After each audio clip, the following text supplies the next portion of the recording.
That feels like the end of a show song. Yeah. Tom Waits for No Man. Tom Waits for No Man is better not. the name of his new album, I believe. It's the Bennington Show on a Friday, what we like to call a Sleep In Friday for us.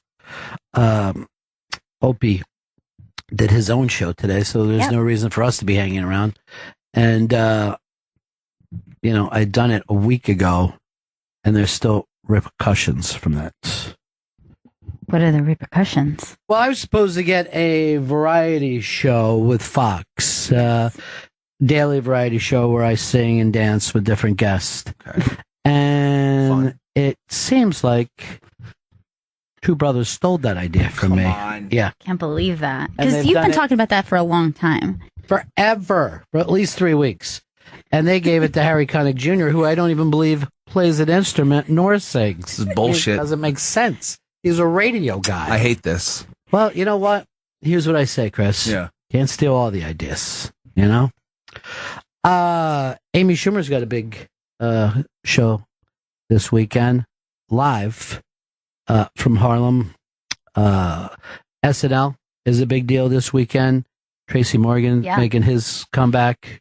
Sherrod Small wrote a lovely little piece for the New York Post. It's always funny to me when someone then gets something that just seems like, hey, what did those things ever happen?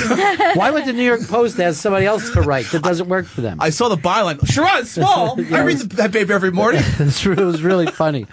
But it's just about what a nice person Tracy is and how he's going to do well. And I guess the really big news, other than, we'll get the other news.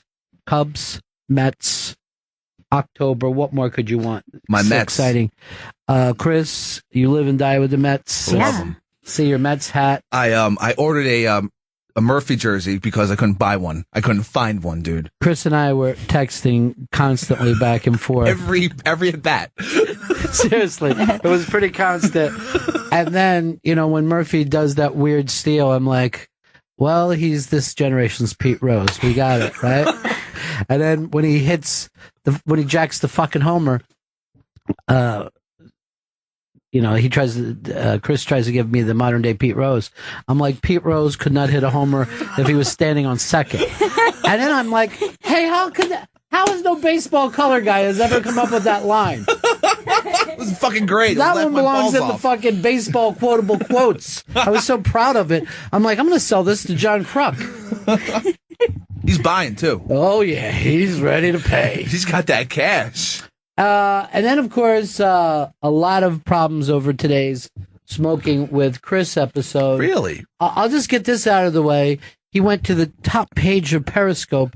Wow. Yeah. Thank you. That's exciting. It was very, very exciting. Now, I was only able to watch the first about 10, 15 minutes. That's how everyone was. I was the same way. It was a strong, strong show. Big guest, Shuli. Shuli came in. Shuli from the Howard Stern Show, comedian. He's very funny and one of the great buddies around here. Love him. Fellow smoker.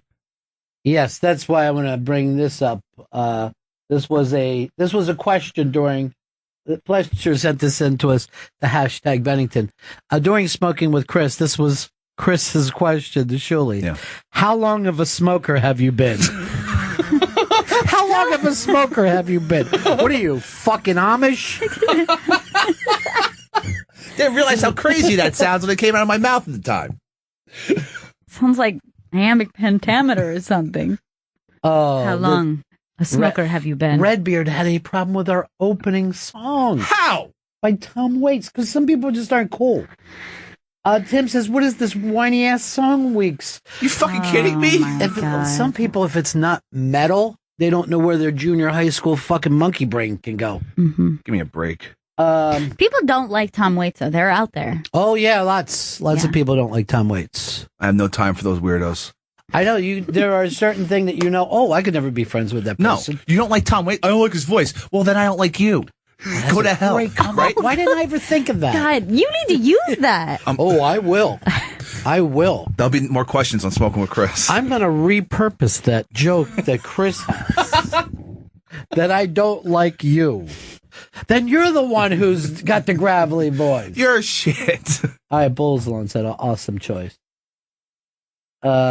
Thank you, David Trainer already sent in. Pete Rose couldn't hit a home run if he was on second. I would have said standing on second, but that's me. A lot of controversy, though. Let's get this out of the way. David in Arizona, problems with smoking with Chris. Yeah, hey, Bennington, thanks for having me on. Listening to Smoking with Chris this morning, fantastic episode, except for one glaring error on Chris's part. You were proudly smoking your cigarettes from Africa. Yes. Jakarta. Yeah. Africa. Jakarta is not in Africa. It's the capital of Indonesia. What? Oh. All right, racism. Look at the pack. It says, this Africa ruler. There's elephants all over it. How would it not be from Africa then? There's elephants in Indonesia. Maybe they don't know how to. Maybe they don't even know. They don't know how to package it. I've been shanghaied. Somebody's involved here. Now that you've used that word. Oh God! Next, he's going to say he was J'd down on these cigarettes. Let me see the pack. It's a cool pack. But it is cool. Yeah. I like your hat. I was sorry about your errors, though, in geography. Well, that happens. You know what? For catching Chris being a goddamn liar, pretty good prize, Closet. Oh, thank you so much. David! In Arizona, smoking's good, but it might give you cancer. So you win the signed book. Cancer Schmancer, signed by Fran Drescher. Wow. That was a little dark, but I guess it all... At least it tied in. Yeah. Yes, I feel sad. David Morris read this. Tom Waits. I thought it was Tom Wopat. Come on. How long a Tom Waits hater have you been? No, I don't know how that happens. Brian from O-Town. He's got that Oakland booty. He wants to talk to Smoking with Chris. Right. I got to say, no corporate committee or government think tank would ever come up with something like Smoking with Chris, okay? We have a throwback 1970s New York hoodlum hawking a nutritional drink while not just smoking a racist cigarette, but nearly throwing up as he tries to wash out his mouth from eating said cigarette. I mean, you just can't get that kind of stuff. Chris, you're a beautiful centaur. I love you. Big ups to Nutriment. By the way, there are a lot of people complaining that you did a sleight of hand move and you didn't eat your cigarette. Oh, I ate that cigarette. I ate it. You could see it in his teeth. Yeah, I ate that I ate this disgusting fucking cigarette. Did you see him do it? Because I didn't see that part. No, of course I tapped out by then. Oh, no, really? But no, I had to get in a cab. It's the best part of the show. Yeah. Yeah, I can always watch it on the replay. Yeah, it's the next 24 hours. It's up there. Get to it, people. All right, Jackson Bowen, nice try with this sleight of hand gag. You owe us, and Big J's eating a real cig. You fuck. Hashtag Bennington. I ate a Jakarta cigarette, okay? Not even an American one. I don't even know where this tobacco came from. Sam Merck said, Chris hung with Shul, ate an African cigarette, and jinxed the Patriots all in one show. I'd have to say that's another smash. My only problem with Smoking with Chris is that he's gotten comfortable with the show. I miss the early discomfort of running as fast as he can, housing food. That there was something awful and fantastic about that era. But now he's like, hey, everybody, welcome back. I like when he gets comfortable with the camera angle, where the arm just slowly gets lower and lower during the show. I was getting tired. Well, right?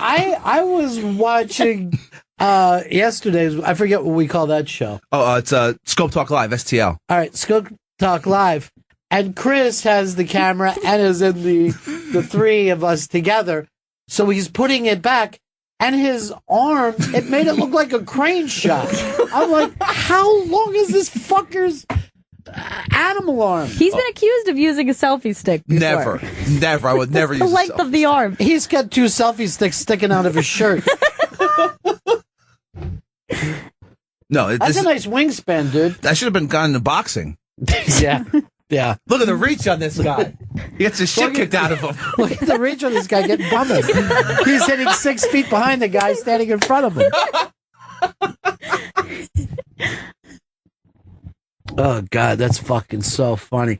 No one else talks about how bad the sponsor's product is other than Smoking with Chris. Yeah, you were at the top of the Periscope page today. I'm proud of that. I'm very proud of that. And yeah, well, Nutriment came on as a new sponsor, and I hadn't tried it before today. I'd never even heard of the product. What's it do for you? It's 24 minerals and vitamins for you. It's a good, energy drink. But it's like a milky kind of drink? Is it for the elderly? I'm not sure who it's for. It might be a shit starter. My stomach doesn't feel very good, no. I'm going to be honest with you. Sirius XM's own Jenny McCarthy, who's out at sea right now with Michelle with one L. They're out with the new kids, just being at sea. She said for the last Playboy, the last explicit Playboy, she'd be willing to drop trowel like the old days, full frontal. And she says she feels so bad about it. Either way, she'll be wearing her panties at half mast. So, Jenny McCarthy, ready to break it out. I love it. Yeah. She was the first Playboy playmate, I think, that I like. Don't say it. Okay. Discovered. I'll say that. Discovered. I was like, wow, she's pretty. Pretty. Pretty lady. She's pretty enough to be a weather girl. She's the best. I can't remember like the last Playboy that I bought though. Like actually bought like the last either. centerfold that I was like, oh, I got to see this. It might have been Sable from the WWE. That's a good call. So that would have been put around what, 2000? Probably, yeah, 99, 2000, somewhere around there. So everyone who's acting like they are pissed off hasn't bought one in 15 years. I haven't even seen one. They don't put them up in the newsstands. No, they don't. I don't know where they are or how to get one. Or any magazine, for that matter. I remember the last time Watley was in the hospital, I picked up, Sports Illustrated for him, and that they were so thin and so expensive. It was like buying what I would have thought a paperback book would cost, but it was the size of a menu. And most of it is ads for like weird products. Yeah, and then there was an article called Sports Are Fun, which, I would think people would know that before they picked up the Sports Illustrated. The inside of fun on sports. Yeah, but will you get the last explicit Playboy? It feels like you have to, right? Yeah. I will get a couple of copies, one to open, one to save. Right. See, here's the thing. Everyone in the country is doing the same thing. I'm the only one. No one steal my idea. Everyone else open theirs. Just like when people now buy 2 things of every Star Wars. Yeah. Yes, everyone's doing that. Well, they're going to become rich off of it, 70 years from now in the post-apocalyptic society. Liz Sets Fire said that she sang pretty good prize lyrics with a non-Bennington listener in their car, and they were very confused. They're better lyrics.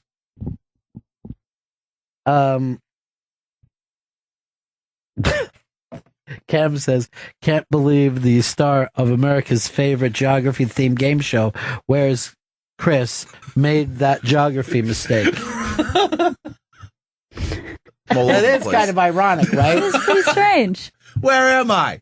Jakarta?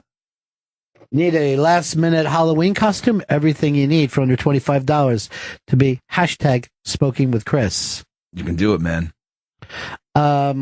Bring up to tweet to see the photo. Let's take a look at that photo there. Well, we got Dan over there to do that work, Chris. You're trying to, put it away from me. Let Dan do his thing. You have to put it on the ground. It's just right there. Okay, now watch for the rest of the show how many times he turns to grab the keyboard. This is fucking great.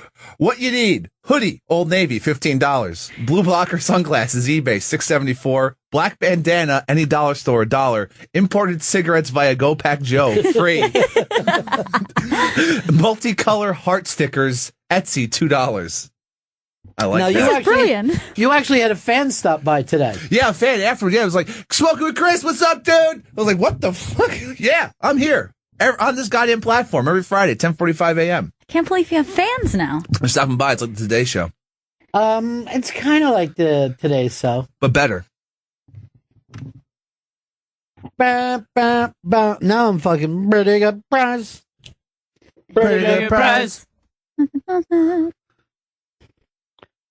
And you ever notice, like, while that's playing, for some reason, that Joe is on his board like he's a DJ? Yeah, like, what is he is. Does he realize back there that those buttons mean something? No, we're off the air now, Joe. The satellite's dipping up and down in space.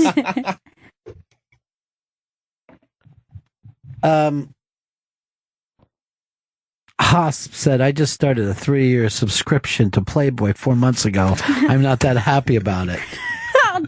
Where are the tits? Somebody sent us a lovely song starring our own Chris Stanley as well. Who sent this in, Chris? This was at Dave James Crosby sent it to us. I like that name. He's David Crosby. Dave Crosby. Oh, God, I like that. Oh, God, I like that. I like that. I can't get enough of that, man. Oh, God, I like that. Oh. That's what I like. Oh, God, I like that. I like that. That juice. I like that fucking action, dude. All about that juice. All about that juice. All about that juice. All about that juice. Dude, juice for this rock god. All about that juice, about that juice. Shook that juice out. All about that juice, about that juice. About that juice. All about that juice. About that juice. About that juice. All about that juice. About that juice. Oh. Well, why can something that stupid be that funny? It's all about that juice. I think it's one of those things that we've got to play, 1222 every day, until it's a monster hit. I can't. I look over here and see you with the Mets hat on. I feel like there's a mistake. It's crazy. No, I'm a Mets fan, man. Born and raised in fucking Metland, Astoria. That's what they call it. We can't take that away from you. You are from Queens. Thank you. My Mets were amazing last night. DeGrom was just a monster. Your head is the same size as Mr. Met, so it's fucking phenomenal. Perfect. By the way, how do you like having Dan in that spot? Is it more comfortable for you? It's strange. It's taking some getting used to. But now the keyboard's not up in front of me, I feel good. Like people are saying that you said born and raised in Queens. I'm a piece of meat. And I'm delicious. Ba-ba-da-ba-ba. Didn't realize how creepy I sound after hearing that song. Sound like a real piece of shit. That's what we're hearing all the time. Oh, God. This is bad. Ro said, I don't like that. # Bennington. All right. And then Wade said this. I don't like Ro. # Bennington. I can't believe this. Feud. We now have a Roe versus Wade. I don't. Oh my God! I don't know. This is historical. Oh my God! Call the press. Alert the media immediately. All about that juice. All about that juice. Where'd that guy? Yeah, where'd the guy get the Casio from? That's the nice move. Must have gone from a thrift store or something. Last night, at midnight, the Bonfire Boys just blasting off. And by the way, who's the other comedian? Morgan Murphy? I adore her. Yeah, she was super funny, right? She's great, and I remember her from the Amy Mann stuff that she's fantastic. Yeah. The Bonfire Boys wouldn't even acknowledge her existence. No. I noticed. No. They were like 8th grade boys, like we're together. They should have been at the same podium. At one point, I thought I saw Big J smile, so that was exciting for me. Very serious. But, He was. oh, yeah. It's a serious game. Yeah. But Big J, as predicted by me, winner. And you ate your cigarette today. Yeah, on Smoking with Chris, I ate a African cigarette. It was fucking terrible. This is what bothers me. Yeah. You made that bet on the Bennington show. Yeah. We deserve the big payoff here. Yeah. I can't But you put it on your own show. You know what I mean? Another cigarette. Another cigarette. Oh, it's bad. It's bad. It tastes bad. It's chemicals. Smoking them is so much better than eating them. That's how they're intended to be the consumed. truest thing I could ever say. Now, by the way, did you notice, like, as painful as the entire night looked for Big J? Mm-hmm. Soder couldn't have been more comfortable. He wasn't in the element. More part of the gang. He was throwing out answers when he wasn't have to fucking plug in. And, being caught up with the host, trying to impersonate each other. There's patter between those guys more than there's actually answers being made. Competitive patter, but patter nonetheless. Yeah. Yes. Hardwick, when someone else got to laugh. No! Turn off his mic. We're going to reshoot this. Reset the goddamn scores. No more points for that guy. And also, I didn't see anyone but Soda ever complain about not getting points. So competitive. Yeah, really. Like a little Niners fan. That's why I had him. That's why I thought he was going to win. He wanted it bad. Well, what could you do? Ate a cigarette. That's what I had to do. Yeah, but on your show, not ours. There's so. By the way, your show's becoming a monster hit. I mean, you're getting 10 times the viewers that you used to. I know, it's amazing. How many viewers did you have this time around? 1.5 million. What? Yeah. 1.5 million. It was ridiculous. Nevada has become the first state to shut down DraftKings and FanDuel. I don't know how they can stop you if you live there, because you call them on the phone or the computer, right? Yeah. Well, I know like some states, they can block the websites. I believe that's what they're going to do. So like, if you're living in Nevada, you won't be able to go to those websites. And that just has to do with competing with their own betting? And I guess the scandal that came out last week. Then why don't they block every bad website out there instead of letting people stumble upon them and getting into trouble? I have no idea. I think they also have it so that if like because it deals with like money, so you have to put in like your bank account or whatever. And if you have a Nevada address, they'll also say, all right, no, you can't do this anymore. So you need your cousin to play for you. Exactly. Yeah. Like start Tom Brady for me. Thanks. I'll forward you some cash. I got some odds today. Let's get some odds pills then, boys. It must have been from that cigarette you ate earlier. Sympathy pains? Yeah, it is. I'm feeling it for him. You guys are so linked. Yeah, I guess we are in our own way. All about that juice, juice. I don't know why I think that's a hit song, but it is. It is. It's really good. There's nothing to think about. It's a hit. It's huge. Kara says, the hashtag Bennington, Nick sounds happy. It's like I don't even know him anymore. He is happy because he got the top of Periscope today. Oh, super happy. I love that. I love being at the top. And it's never going to go down. Oh. This Periscope's never going back, I guess, under the sea? Is that what Periscopes are they're used? Yeah, they're under the sea. You know what it is? He's Met drunk. He had such an exciting night. That's so amazing. So tense. He's such a Met fan that the price sticker is still in the bill of this fucking thing. Look, I've had this thing in storage, just waiting for the right time to actually wear it. No, by storage, you mean in a Met store? I don't know what you're talking about. I have storage space. I guess because his born and braised team won. I was born and raised there.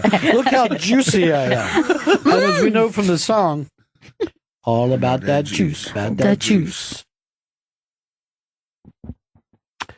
It's a Friday. Sweet Friday, I like to call it.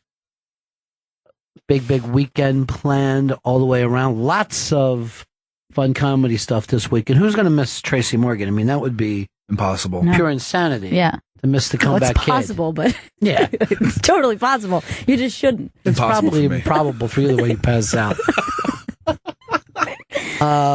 And then Amy Schumer the same night, the Angel from Harlem tour. It's almost too much for me. I love them both so much. And then one of the Mets playing again Saturday. Yeah. Oh my God! What a big day! Saturday is. I'm gonna freak the fuck out. Yeah, I'm gonna have to shut everything down. I have to keep. I don't know how I'm going to keep it together this weekend. He just said amana. There's pretty much 24 hours till it's fucking going crazy time. Well, even last night we had football and baseball, and I'm like, how am I going to be able to watch both of these?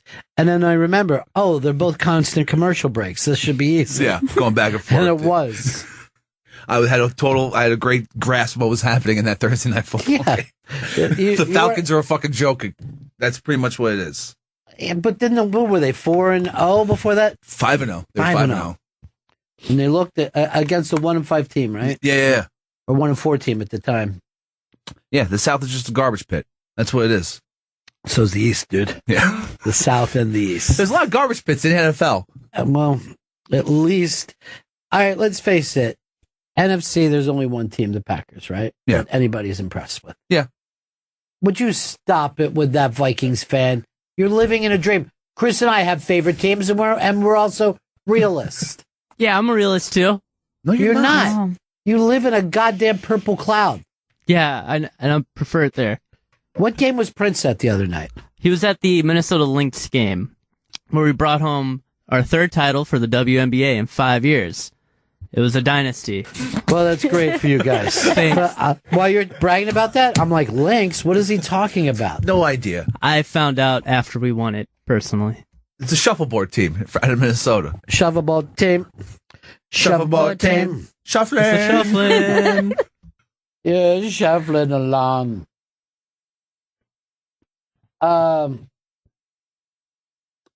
Charlie, Money Making Manhattan wants to jump in. Go ahead, Charlie.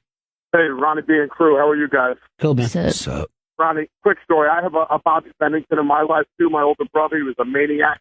And, like maybe 7th grade, he's in 9th grade, takes me into the woods. He's smoking a cigarette. He tells me to take a drag. I'm like, no, I'm good. Just take a drag, you fag. So I take a drag, and then he goes, you're telling me, I'm telling on you. So Smart. Smart, very smart. 2 hours later, Mom finds out that we were smoking. Both of us wound up eating a pack of cigarettes. So you win. You doubly win. But here's the thing people complain about, but now you got a great fucking story 30 years later you're still traveling around with. No one ever tells the story of the time that their mom didn't make them eat a pack of cigarettes. She was pretty nice about it. By the way, my big brother didn't have to teach me not to rat. I threatened to bring my brother in here last week when the Stengels were starting shit. Yeah. Yeah. I say, I go, I don't need to bring my brother in here, but if I did. Wow. Can you imagine? Against the Stengels? Probably yell at me for even calling them. Squash match. It's a squash match. I look like the Rockets. I don't know. I got to be nice to those guys. I really do want to end up on that show. I know. About that New Orleans song that everybody seems to love. Yeah, that was really good. It's perfect for it. It makes sense because it was your idea in the beginning. Look who it is. Hard Rock Johnny. Oh. Hello, Benningtons. Hello, Johnny. Hi, Johnny. It's my Aunt Johnny calling. This is Iris calling. What's up, Johnny? Oh, I just was going to talk about, you were talking about football for a little bit. Yeah, we talk about football. Talk about all kinds of stuff. We are now mortal enemies for Monday night because the Giants are going to beat the Eagles. Yes. Should either of us care? No, listen, Giants are in first place. And that fuck. Hey, listen, it's like being the tallest midget, but someone's got to win. And that's going to take you where, Johnny? I don't know. Back to the Super Bowl? You're not going back to the Super Bowl. It ain't happening. Why? It's lining up perfectly. On the other side, you got Tom Brady looking great. Dreamweaver. Johnny lives in a dream every day. Run and put on the Gary White pants that I know you took home. And no one's missed yet. I think that you picked the Giants, right? Yeah, at the beginning, before the season started, go I picked all the way? Giants Patriots. Yeah, so that's the end of it, Johnny. I know. I do recall being really, really pissed off that mush fucking picked them. It was basically it was fan fiction. It was what was happening in my head. And then they're going to play the Patriots again for the third time. They're going to beat Tom Brady again. And I don't know how it took so long for these FanDuel and these guys to get shut down. I figured that was going to happen a long time ago. I don't know. Who are they hurting? Las Vegas casinos. Yeah, so what do I give a fuck? I don't care. I mean, fucking casinos catch on fire and burn to the ground. Oh, no, Wayne doesn't have more money. The casinos are the ones who care at the sports book. And I still have and I know people say game of chance versus game of skill. If you could bet on fantasy football like this, then why can't you bet everywhere on a regular football game legally? Yeah, we all get it. We're all on your side. But that doesn't mean that we defend the fucking casinos. You should be able to bet with anybody anytime. I agree. You want to bet on a game on Monday? We could do it right now. All right, 16,000, I guess. I don't know. I don't know what a regular bet is for this. I guess 16,000. Sounds about right. I was going to go a little lower. Okay, that's you, Johnny. You're always the underboy. I try. I don't know if I like that statement. By the way, it's a kind of fun thing for you to be called the underboy. No, I don't. Well, underboy's like calling in. Underboy, exactly. Oh. Underboy. He gets underboys because he's an underboy. I do not. Sounds like it is. Your name's Underboy. Never been under one. Johnny, where are you and Lauren down the hall going out for lunch today? Have you picked out? No coffee talk. No coffee talk today. You taking her to Chuck E. Cheese? Is that it? Chuck E. Cheese, by the way. Everybody knows what the E stands for. Entertainment. We all learned that last night watching the Big J show. I knew that one already. I didn't know anything about it. I don't know shit about Chuck E. Cheese. Do you know? All right, so here's your Chuck E. Cheese fact. The man who invented Pong and Atari started and still owns portions of Chuck E. Cheese. Yeah, I'm going to give you another Chuck E. Cheese fact. The whole place smells like kid piss and pizza farts. How's that for a fucking fact? Yummy. Oh, they're out there playing in the kid piss and pizza farts. Try to find them. Can you pour some more kid piss in there? Oh, one of them stuck in a tube, so we're going to sing Happy Birthday. Go get him. Hate that fucking place. I think I've ever been in one. No, you go to fucking Dave and Buster's for your birthdays. I've never been there either. I don't get out much. Sean from Tennessee's got a line for you. Underboy. Go ahead, Sean. Hey, I just thought of something really funny and original. The Giants couldn't hit a home run from second base. Boom. Good. Got him. Boom. That's good, right? Yeah, fucked. Yeah, fucked, Underboy. Wait a minute, I'm confused. We all are. Wrong Giants. What's the difference? The difference is everybody has fun. Whatever happened to those Age pills? That was a funny joke by you? The Agita pills. They're upstairs or either in the bag. Tums. Little Odge. Why's Dad got to go? Why do we have two interns? Send an intern. Send Jam Band. Send Cashmere. I think you want me to come run over with them? It's already here? Why didn't one of your monkeys run over and grab it? Why are you making my computer guy get out of the way? Did you not know Agita and Tums? Don't fucking run around for them. You already made your bones. That's like having you do a pickup. Never fucking do that. There we go.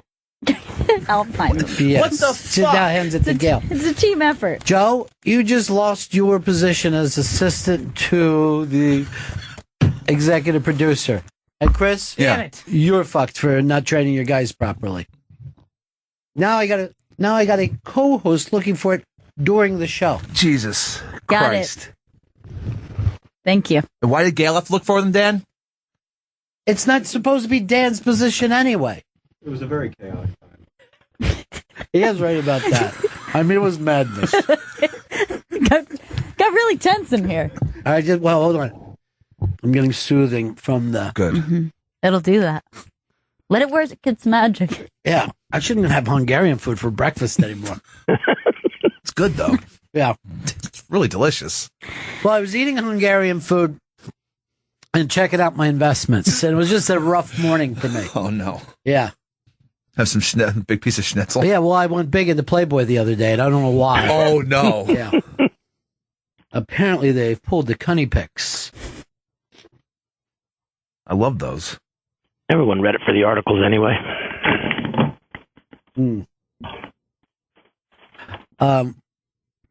Somebody said this, Johnny, your wife takes you to Cucky Cheese. That's not even nice. I know it isn't. Or true, for that matter. All right, Johnny. I'll talk to you later, my friend. Bennington, Johnny. have a great weekend. You too. Bye, Underboy. Hey. Underboy. Joey had a little piece up on the iBang today he wanted to pitch to us. And this is unusual because Joey is musically, he's our parody guy. Yeah. But he doesn't like to get involved in creative too much. I like to be creative. Periscopes, music. Your stuff is parody based. Like you pretend you're MTV Cribs, or you take a song and you change the words. I never really thought of it. Yeah. He's Mad Magazine with glasses. I'm the Mad Magazine of the show. You've been exposed. That's simple. Now, all of a sudden, the fucking emperor's fucking balls out and everybody can see it. Look at his dick. Look at it. It's cold from Minnesota. Lauren down the hall says, can I be Ron Bennington's assistant? No, Lauren. I do not want to get the same reputation as Hot Tub Johnny. No, that's something you do not want to. You don't want that rep. I'm not a KT. And I see you wearing, she literally wears Lolita glasses in her pictures. And she shops at a place called Sexy Third Graders. It's a fucking setup. An underboy's going to go down. I think she's only about 11. Yeah. All right, what's your bit that you put together today?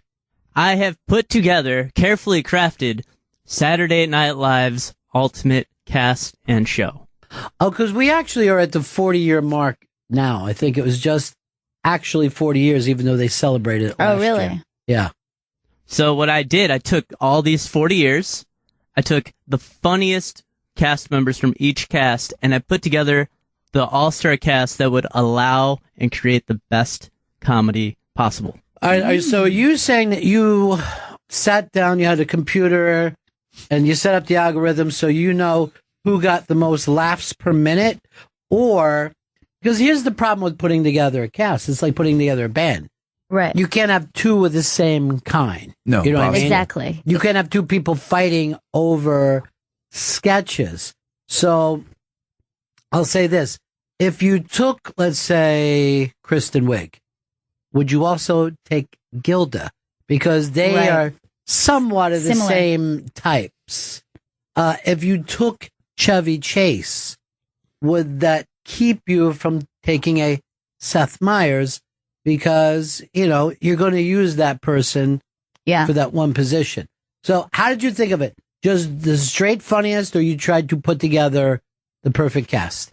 I did based on funniness, but then I also put together what styles complemented one another that would create the best cast. All right, where is this at right now? Is this in a museum somewhere? It will be right after this segment. All right, it's up on the iBang. But let's find out. It's Bennington Show Live with Ron Bennington, Gail Bennington, featuring Chris Stanley Bennington, Joey Jojo Bennington, Come on! Steely Dan the Pearl Man Bennington. We decide Saturday Night Live's ultimate cast. Featuring... And now, here are your hosts, Ron and Gail Bennington. So we're cast members and the host. Great to be here. This is fucking... some of these kids, some of these feature acts that I saw here tonight. Featuring. Yeah, like that. Some of the characters they do, like Big Methead. That's great. I wouldn't have said featuring till I got the cashmere. This is ridiculous. I'm lumped in with the Joey Jojos and the Steely Dans of the world. This is come on, man. Sorry, bro. Chris Stanley. I should be before featuring. Hey, you're lucky you made it this year, okay? Kiss my ass, Joey Jojo. I see Joey Jojo as G.E. Smith anyway. That would have been my role for him. He's the band leader. Yeah. All right. Let's go through your list. So, how many did you pick, by the way? I picked 10 cast members, a host, and the ultimate musical guest as well. Oh, I like that. Here's what I would like you to do. Let's just have you state it quickly, not as fast as you can, but you know what I mean? And then we'll hear it and then go through it piece by piece. All right. But I don't want to be sitting around wondering, is that a good pick until I know who the other picks are? Good point. Okay. Great point. Thank you. You're not going to get that from one of these feature acts. Bullshit. All right, so here is the ultimate cast that I have assembled. Amy Poehler, Tina Fey, Dan Aykroyd, Bill Murray, Chris Farley, Gilda Radner, Phil Hartman, Eddie Murphy, Will Ferrell, and finally John Belushi. Finally. All right, so basically you took people who were the first cast or people who were around when you were 13? That was your idea Or 14, of how yeah. to do this. All right, and your all-time host? Mr. Alec Baldwin. And your musical guest? Dave Grohl. Just Dave Grohl, not the Foo Fighters. Just Dave Grohl. Okay, so Weird. Dave Grohl is a single. Disagree. Well, let me just say this. I mean, he made some easy choices here. There's these were safe choices. Fan favorites. Yeah. Heavy on the fan favorites. Look at some controversy. All right, let's see who he doesn't have. And here's two that just jumped out immediately for me. Dana Carvey and Mike Myers. Yeah. Gigantic stars on that show. I was thinking that Mike Myers was going to make the list. That would be the only one that I thought, okay.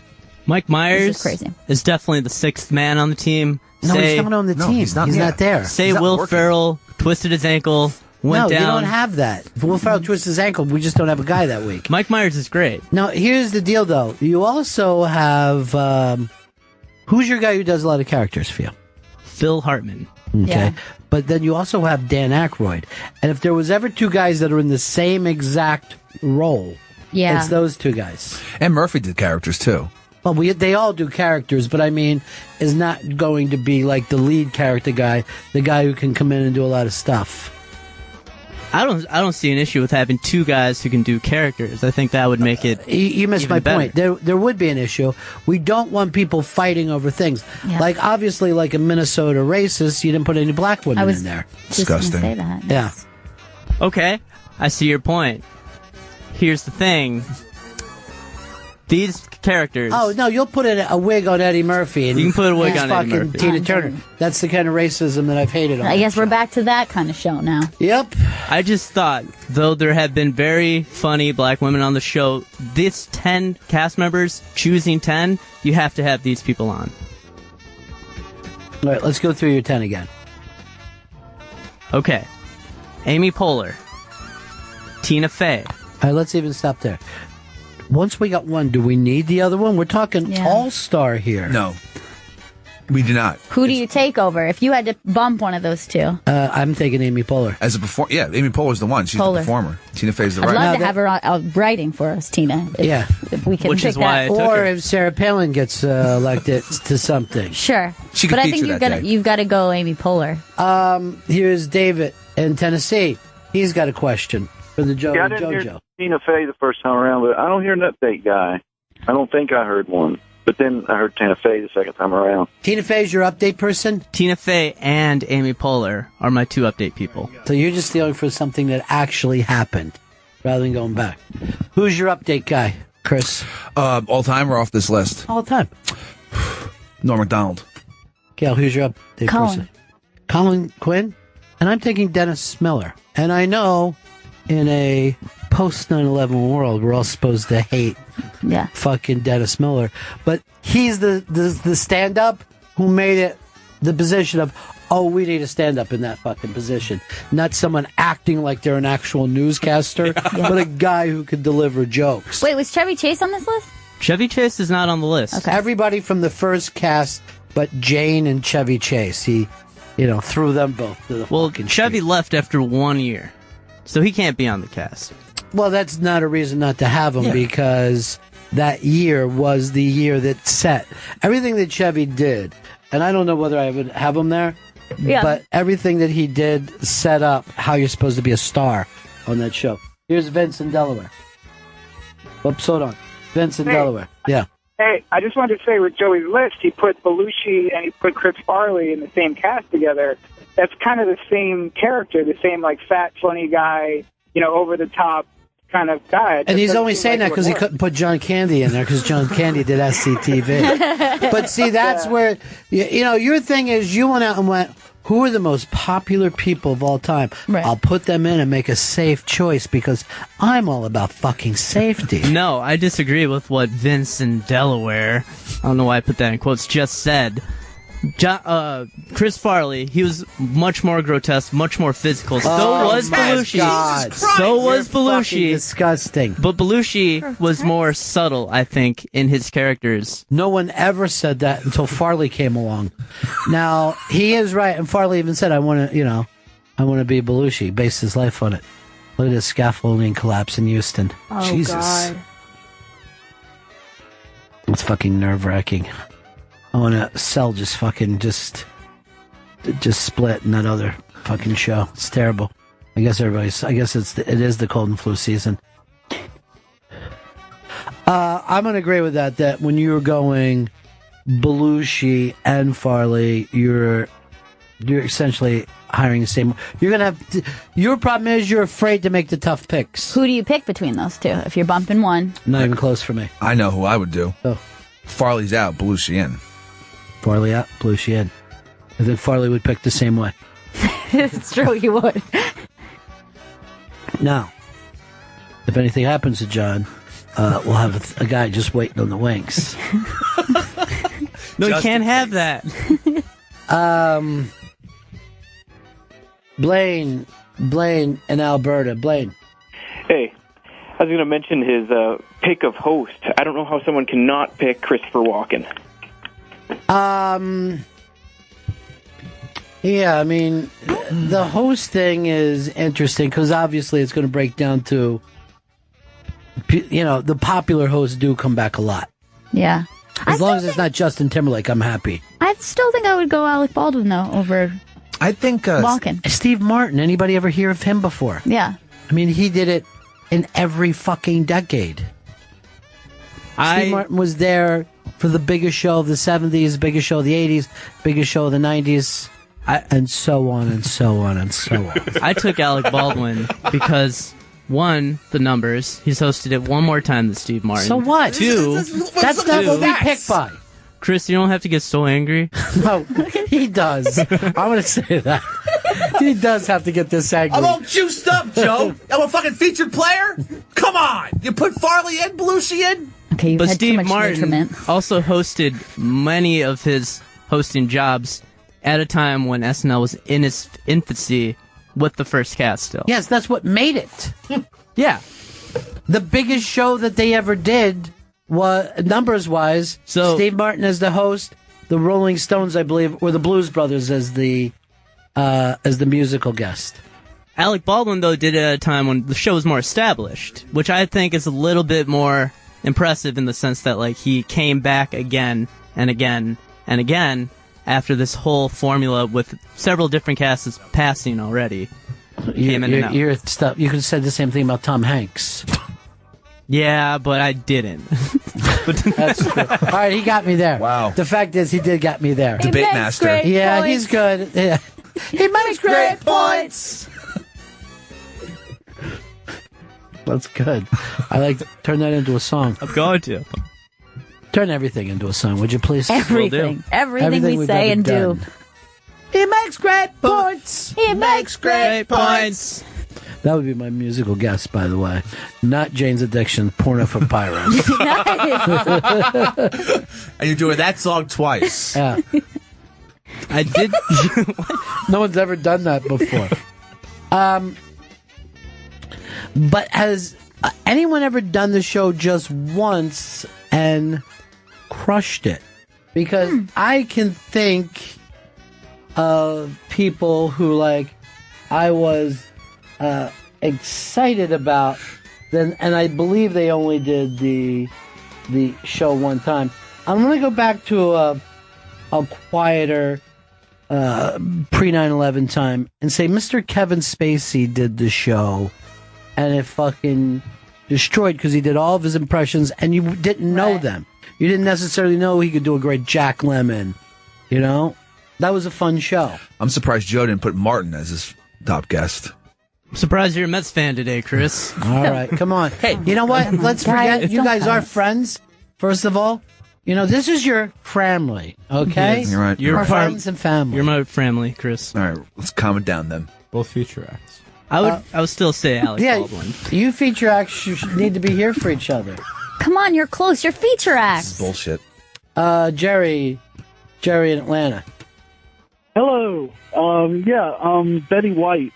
As far as I was Jesus! concerned, No. amazing as a host. She was fucking awful. And it was just love that episode.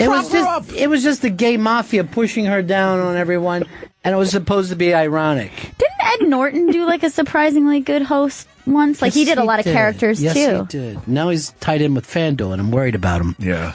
I'm going to give you another person and go, how do you have an all-star team without Molly Shannon being part of it? And how do you say you pick Amy or Tina over Molly Shannon when they idolize her? She has that like ability to be completely free in silliness. Yeah. Like she just unleashes. Right. Whereas I think maybe between those two there were reservations at times, and then they you. like grew into those. Thank you. Tina, you're out. Molly, you're in. That's how it should be going. Maybe they're both out. Well, we still need a black female too, because we kicked out Farley, I guess. Leslie Jones. Yeah, why not? Yeah, Leslie. I'd happily put her on there. Or Leslie Uggams. I could go either way with this right now. What about Oprah as the black female? Everybody loves Oprah. She'd be great. Leslie Jones just hasn't done it enough. Oh, I she think. has. On Saturday Night Live as a cast member. Oh, so now you're making it smaller and smaller. And your musical guest? Dave Grohl. And the reason why you picked? Same reason as Alec Baldwin, though there have been very memorable performances by U2, Tom Petty, McCartney, others, Blind Melon in 1992. What? Fucking love that. So good. That's good. All I could say is that I'm here with Chris Farley. He really does sound like Adam Sandler singing that song. All I could say. So go ahead. He has been on the show 11 Oh times. my God! With Look, Nirvana. the numbers game with you. But with that number logic, then Daryl Hammond should be there because he was on for Daryl 18 Hammond years. is the guy, again, that you go to because he could do specific impressions. He wasn't even around the cast at any point. They wouldn't talk to him. He had his own entrance. But they knew that they could call on him to do some cold opening that would crush for them. He's a killer. And but Numbers Boy over there, we've got a fucking bean counter picking this out. I wouldn't put on Daryl Hammond because I have Phil Hartman there. Now, again, let's say this. If you were doing that show at any decade, what band or musical act would make everyone in the country go, oh, I don't normally watch that show, but I'll watch tonight? I would think when he first said it, musical act, I thought Paul Simon because he's Paul also Simon's been there every decade, and Paul Simon knows how to interact with the crew. Exactly, he could be in fucking sketches. And he's beloved there. And who called on him after 9/11, right? Lauren. I didn't go, have Dave Grohl come here. We need Grohl immediately. Who's been here 11 times? Yeah. Well, Dan's right. You're a fucking dick. I thought you were cool for a while, and then Dan pointed out something that made me see what a dick you are. Let me get you guys back with this. Announcer, Don Pardo. Oh, Jesus Christ. I agree. That one I agree with. Solid pick, Joe. Thanks, guys. Safe choice. Oh, it's me, Don Pardo.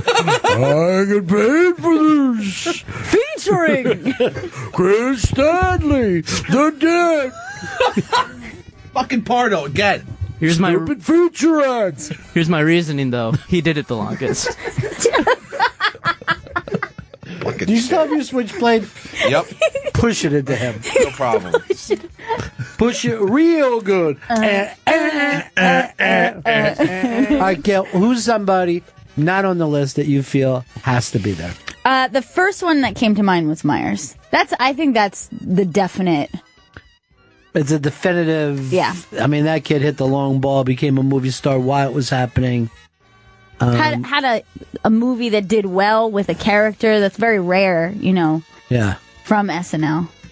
Yeah. Like a successful, actually funny movie that came from. Some of them were funny, but they just didn't do well. Yeah, that's a tough one, because a lot of their movies just lay there. And there was a reason. What was the number reason? Oh, Mike Myers is Canadian. I understand. He's Canadian, yeah. You're from Minnesota. Mhm. You're always like jealous. Well, no, I mean Belushi and Dan Aykroyd had Blues Brothers while they were on the show too. They did the same thing. Sean. Hey, what's up? Yeah. Joey, how you not going to represent Minnesota with The Replacements? That's like the greatest musical performance. They were so hammered. It was an excellent performance. Then they went and rubbed shit all over the walls so they would never be invited back. But that was a great one and done. Now, the other thing I thought was one of the great musical performances I ever saw was when U2 did the first fake ending to the show. Yeah. And then they went back and did a song that they were not promoting, I Will Follow. And it you know, the entire country screamed. You brought up Paul McCartney. When Paul McCartney does the show, everybody in the country is happy. It's true. But he would also make a safe choice, I think, too. All your choices are safe. Why would that be a problem for you? Because he wasn't on 11 times. Oh, my God. That was my reasoning. I'm a numbers guy. Could put on Elvis Costello. That'd be a great one. That would have been a great one. I mean, if you wanted to jump out and do something that was an exciting moment on the show. Yeah, Costello / Beastie Boys. Or the great Patti Smith, where she gave a shout out to CBGBs at the end. To everybody at CBGBs. I'm like, what? What is she saying? And if we have Belushi there, one of the most memorable musical things was with Joe Cocker. That's actually pretty true, too, when he fucking really humiliated Joe Cocker. Mike, we lost you, buddy. You hung up just as I went to you. Scott in Canada. Hey, how's it going? I think someone that was overlooked that was really good was Anna Gasteyer. Yeah, where's Anna Gasteyer on your list? Why Joe? no You love? fucked that up. Why no love for Anna? I wanted enough women on the cast with enough range and diversity to do these characters. Unfortunately, So where's Ellen Clayhorn? Come on, dude. She's not on the list. Your list for pissed, as I'm now starting to call it. Yeah, but for musical guests, I think hands down, it's no question Springsteen. I don't even think I remember Springsteen doing the show. I don't know that. I think you're thinking of the Today Show. If we were doing Best Today Show, Yeah, he'd definitely be I'd number pick him. I don't remember when Bruce did it. I can't remember. Did he do it? I don't know. I can't think of it. This guy's just used to saying Bruce Springsteen and getting away with it. No matter Springsteen what for comes up. everything. No matter what comes up. Featuring Bruce Springsteen. No, the feature acts, the shitty ones. Hate that fucking goddamn intro. Play the opening again, because that made me happy. I hated everything else, but... Made me sad.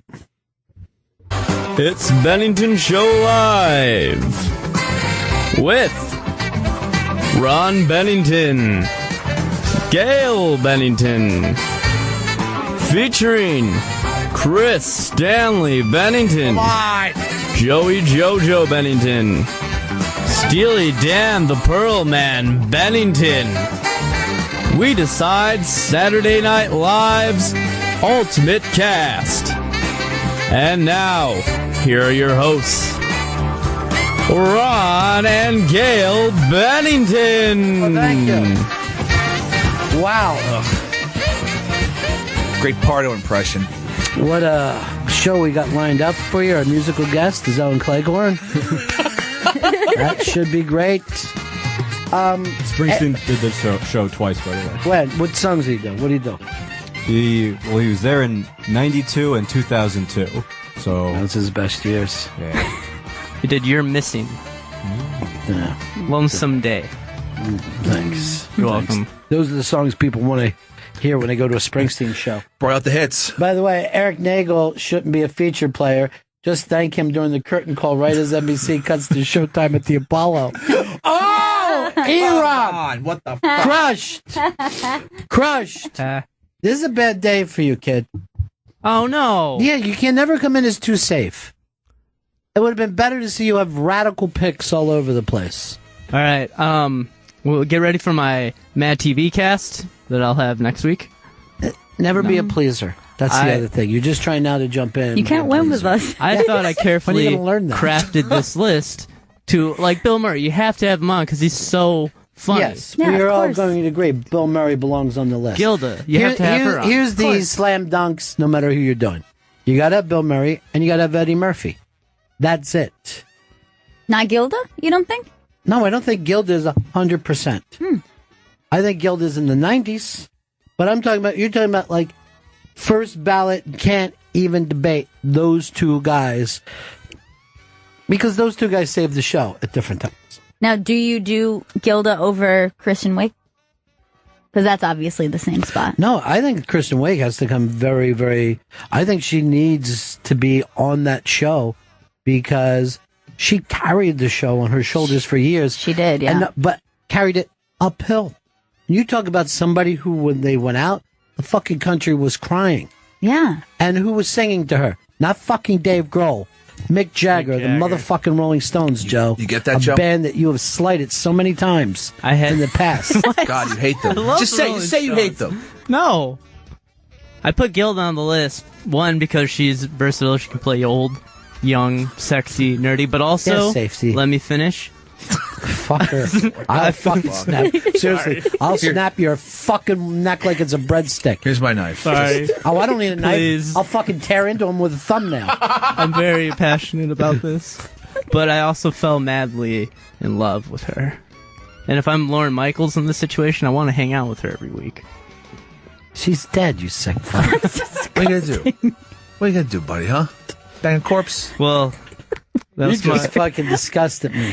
There's my list. Kyle in California.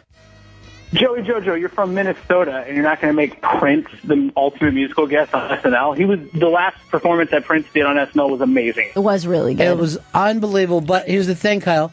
Joe is a fucking racist who hates any non-whites. You can tell by the list. It's fucking Minnesota racist. It's terrible. And there's a lot of overlap on this list, too. Like, where's Kristen Wiig? You got Amy Poehler and Tina Fey. It's stupid. This is a stupid list. I hate this. I'm going to slit my own throat. Ridiculous, man. You okayed this, Chris. I still didn't okay that intro. Yeah, the intro is my only part I really love. That was definitely my favorite part. Jack in Vermont.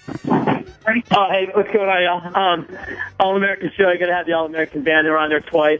Good old Grateful Dead. Why do you hate the Dead, Chris? Why do you hate the Dead, Joe? I love the Dead. You hate the Dead? Then why aren't they there? Joey. No, I really love the Dead, Jack. If you love the Dead, why don't you do Alice Cooper then? Because he did a fucking song called I Love the Dead.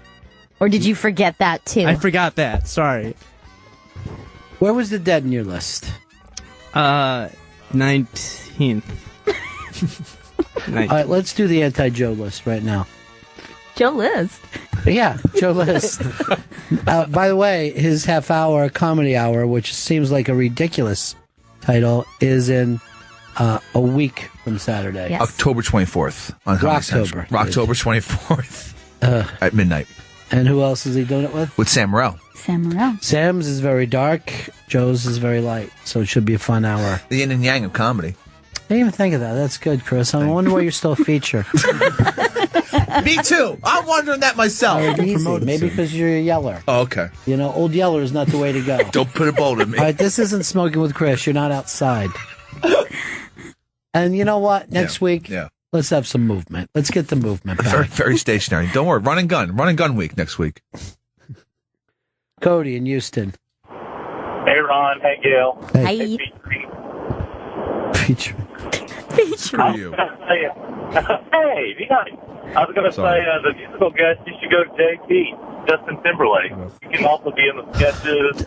Yeah, Justin Timberlake turned that thing into a fucking senior talent night, in my opinion. Thank you. Andy Samberg should be in this. I mean, he started those digital shorts, and they were huge for the show. Not only did he start digital shorts, he's wearing digital shorts. I don't know how he does that. But there's a very good point that Lonely Island should be part of this. Because they it was before YouTube, Lonely Island videos too. Like it was the same. They were putting them out, but they basically broke Lazy Sunday just as YouTube was going up.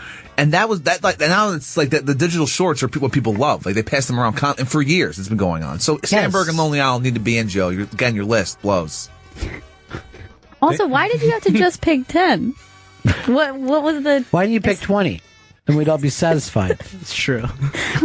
Everyone gets in the cast. Dana Carvey was also the biggest star on the show for years. I agree with that. I got no fucking problem with that. Another guy who probably saved the show. Or was that before your time? Oh, yeah. But not too before your time that it was cool. Did you not fall in love with that person? Who were you in love with again, Gilda? Yeah, Gilda. But she was dead before you were born, millennial.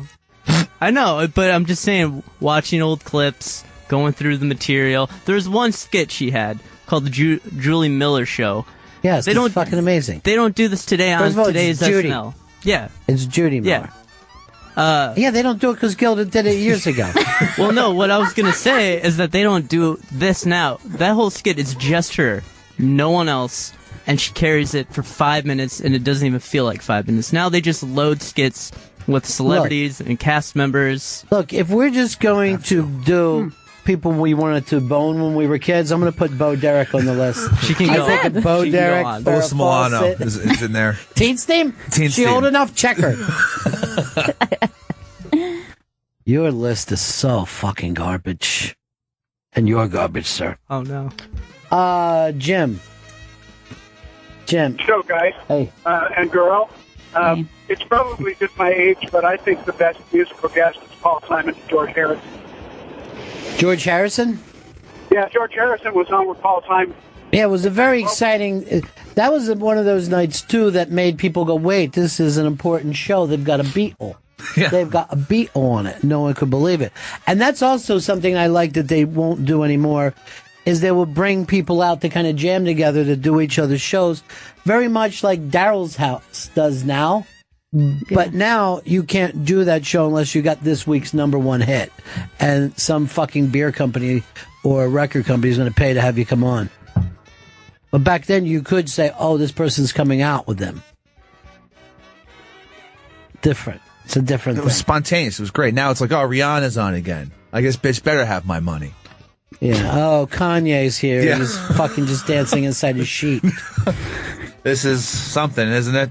I don't want to fucking say anything, but when it comes to rappers, I preferred Lamar Odom over Kanye West and the Kardashian family rappers. And they say he's brain dead today, right? Yeah. No act. Oh, no. God. Completely brain dead. There's nothing there. And still not the dumbest Kardashian in-law. Wow. He still scores better than Scott? Scott. Humphreys was not a bright one at all. Boy, did they just fucking grind men down, don't they? It must be like trying to fuck a moving train. I can't wait for Being Kanye that to family. fall. Kanye fucking had some meltdown. She'll take him down. Yeah. He's going to end up crying on that show while all the sisters just yell, "You're so lazy. Why aren't you rapping more?" What's that sound? That's the sound of the Kardashians. No, that's not even close. It's somebody opening a door in the fucking attic. Are you trying to do this? Oh, that's good. When you steal stuff, steal it properly. God. Yeah. You fucking Mets head. Love the Mets. You don't. DeGrom, baby. You're trying to hurt people's feelings because you know you're a living jinx. The Dark Knight's coming for you on Saturday, Cubs. You know what? This is going to work against you, and the Mets are going to win it all, and you're going to be fucking stuck. I'm going to be really happy when that I'm happens. going to tell you this. If the fucking Mets win the World Series, right? Yeah. I'm going to crazy glue that hat onto your head. Is that a deal? Yeah. Would you be willing to do that? Glue the hat. Yeah. Because this way I feel like a winner somehow. Well, I am a Mets fan forever now. How are you going to change your headgear then for smoking with Chris? I'll get your favorite I'll thing. get an even bigger hat. Or just put a bag over my head for the show. Go Pack Joe, you're fucking... What's that called when somebody takes care of an artist? They have a name like that. It's benefactor? Benefactor, that's the word. Your benefactor, Go Pack Joe, said you're understandably biased in this thing because you co-starred with an SL alum in a major motion picture. Go, go, Ghostbusters! Love you, Go Pack Joe. Thank you for everything, benefactor. I don't know what that was supposed to... Well, I think E-Rock fucking really wrapped this thing up by saying that Joe's a piece of garbage. Yeah. And should be on a fucking garbage truck. E-Rock said that? Is that a garbage pile running board over there? An arm sticking out of a fucking dumpster? Seems that way. It's because you're number boy, is why. Number boy, safety little number boy. I think my cast He is the best counts like a Jew. Wait, what? Don't they count They're very like good at things? counting. Yeah, they're very good at counting, right? Yeah. I meant that as in a positive way. Yeah, no, it was good. It was good. You know? He's like, he's good at counting. Yeah. Like, Jew. Good, positive. Like a good Jew. I would see the way Opie says Joe on the show is J. J. I was just watching the Stengels just. They're just cringing. Danny in Chi-Town. Danny, what's up, buddy? Ronnie and Gail, what's going on? Hey, what's happening? What's up? Hey, there's some feature players here, too. Say hi to them. Hey, hello, feature players. Yeah, I'm featuring over here. How are you? It's funny. It's so funny. The Chicago Cubs are coming to New York, and you would think the Pope was in town, the way the media coverage is. They're going to come to New York, and they're going to choke. You know, it's disgusting, Ron, what's going on in this town. Everybody's a Cubs fan now. It's sad. I'm not. I'm a Sox fan. But you know what? I'd like to see Chicago win, but they're not. If Chicago wins, you're going to have the party of parties. I mean, I want to see this happen in the same way I want to see a meteor hit the earth and destroy everything. Is I want to be here when it goes down, you know? But that's what, I mean, most people want that, right? Oh, I mean, everybody wants yeah. it. Everybody would love to Ron, be alive while the Cubs won. If you look at Vegas odds, they're picking the Cubs to win the World Series. That, my friend, is scary. But you know who this is based on, right? It's Joe Madden. That's who they're all in love with. And I saw him on the show the other night on the Pardon the Interruption, and he just seemed as chill as could fucking be. He's having zen. a good time with it. Yeah, he's like a regular fucking Joe Madden. He's just, and I'm like, oh, I actually went like this. Oh fuck, maybe they could win this. You know? Yeah, I hear you. Now, as a White Sox fan, it's always hard for you to live in Chicago anyway, right? Listen, it's terrible. Every year they just get, I don't know, they're you know, at the beginning of the season there's hope, and then, you know, come All-Star break, they're like 30 games behind. I mean, it's hilarious. But I'm still a Sox fan, you know? There's 3 fucking cities in America, maybe 4, that if you go in any bar, there's the baseball game on. And if you're walking the streets, you can see the baseball game coming from out of everywhere. Boston is that way. New York is that way. And Chicago is that way. But it's never the White Sox. Just the way it's never the Mets in fucking New York. There's a Yankees game on. Slighted. It's like we're the armpit team. The Mets and the Sox are like the armpits, you know? Yes, if the Sox would have moved, nobody would care. Well, they were. They were going to move to Sarasota, and no one cared. Yeah, well, the name is St. Pete, but it's fine that you said Sarasota. Well, I know this is going to be a brutal time for you, with everybody happy but you.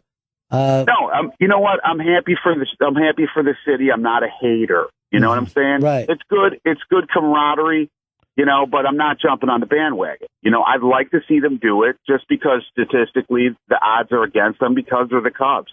But like, that's I'm not not a hater. statistics. What I'm a you're fan of saying, the game. you're talking about literally talking about a jinx. This is fucking grown people acting like a jinx, and they're killing goats, and all that shit is made up. The thing is, can this fucking team be the first Chicago Cubs team to win a World Series in 107 years? Now, if you don't want to, now let me tell you something. I'm a Phils guy. I mean, right now I want the Cubs to fucking win. I think it's a lovely story. But if they were playing the Phils like they're playing your Mets, I want the Phils to fucking annihilate them. Yeah. I want to see those people crying in the streets. Look, I would never fucking cross the street for that. But now that I don't have a fucking dog in the fight, I'm like, hey, this would be nice to see. It would be sweet. You know, I want Chicago to burn in a negative sense. You know, I want them to just freak out. I want them to run through this Mets fucking buzzsaw. Chicago does burn every fucking week. That's the problem. Now, I want to announce something. You know, Molly's Cupcakes in Chicago, after all these years, #1 seller is still the Ron Bennington. I am inviting all the Chicago Cubs, no plus ones, just the Chicago Cubs, to come in for what we call a mini. And then if they like to buy their own beverage, they're more than likely, they're more than happy to. But each of the Chicago Cubs will get a mini cupcake. Of a Ron Bennington? No plus ones. I mean, I want everybody actually wearing a uniform. I don't want to do a Ron Bennington. What I'd like to do is just like a lemon, like a plain lemon. Okay. Well, No Mets icing. players, when they're in town, be able to get this. It's called a muffin. No. All right. Yeah. If they would like, but I mean, I would love to give away the hot teas, but we got to pay for them. You know what? Some of you guys, particularly the Island guys, bring your own beverages. I'm going to overlook it this time. But I would love to invite the team there. By the way, when I say team, I mean player members of the team. Nobody on injured reserve, and obviously none of the dugout staff. Active roster is what we're talking. Coaches are not. You know what I mean? I mean, I'll buy Joe Madden one, but I'm not getting one for a fucking third base coach. That's a joke. Yeah. And stay, and we want take everyone's picture in front of the place, and then I want to do a short commercial where the Cubs all yell, "The reason we win is because of Molly's."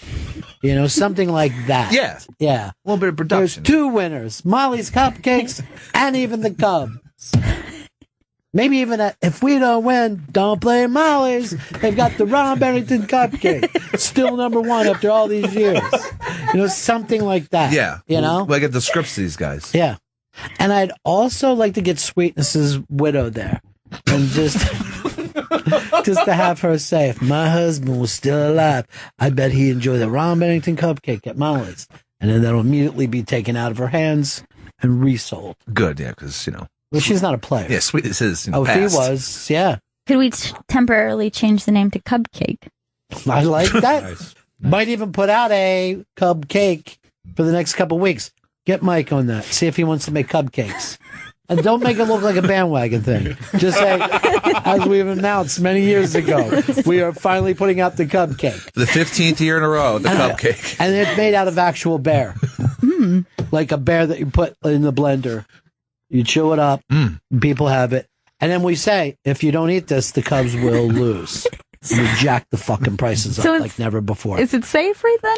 You know what I'd like to do? No. Oh, God, no. I wouldn't eat it. Because you could get a claw in your mouth. But what I would like to do one day is we do a Periscope out of Molly's because those girls start dancing for no reason in a cupcake place. And some of it is, pretty suggestive. Oh, like twerking? And it's a family place. Really? Yes, it's very...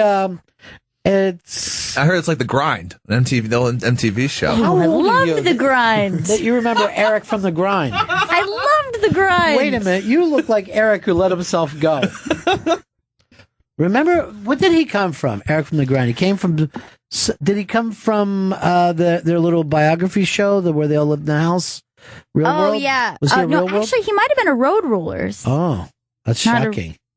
Well, no. Wait, maybe he was first season Real World. First season Real World. Yeah. Real World New York. He was I one who remember didn't him. seem to go out much, like everybody else was going out to clubs. Yeah. Sure, yeah. A lot of those people in that first season didn't even sleep in the house. They're like, this shit's dumb. This will never take off. And Eric was there every minute. This is what, your Periscope show is like. Yeah. First season. It's nice. Janice is in Chicago. I might need her to come over and help make sure that each of those Cubs players is actually active roster. Janice, how are you, honey? Very good. How are you guys? I wouldn't want to wish ill on Chris. What if he ended up getting his hat glued to his head? It was super glued if the Mets win it all. Do you agree to that, Chris? Does super glue ever come off? Oh, eventually, yeah. It just takes some time. Oh, that sounds good then. That's how they're keeping the pyramids together. Super glue. Oh, no. The other day when you were playing the Elia tape, Oh, yeah.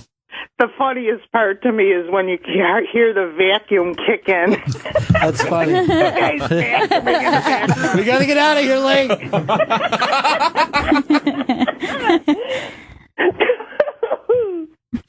So, is everybody going Cub crazy, Janice? Oh, yeah, and it's so funny. You know, we are a cow town.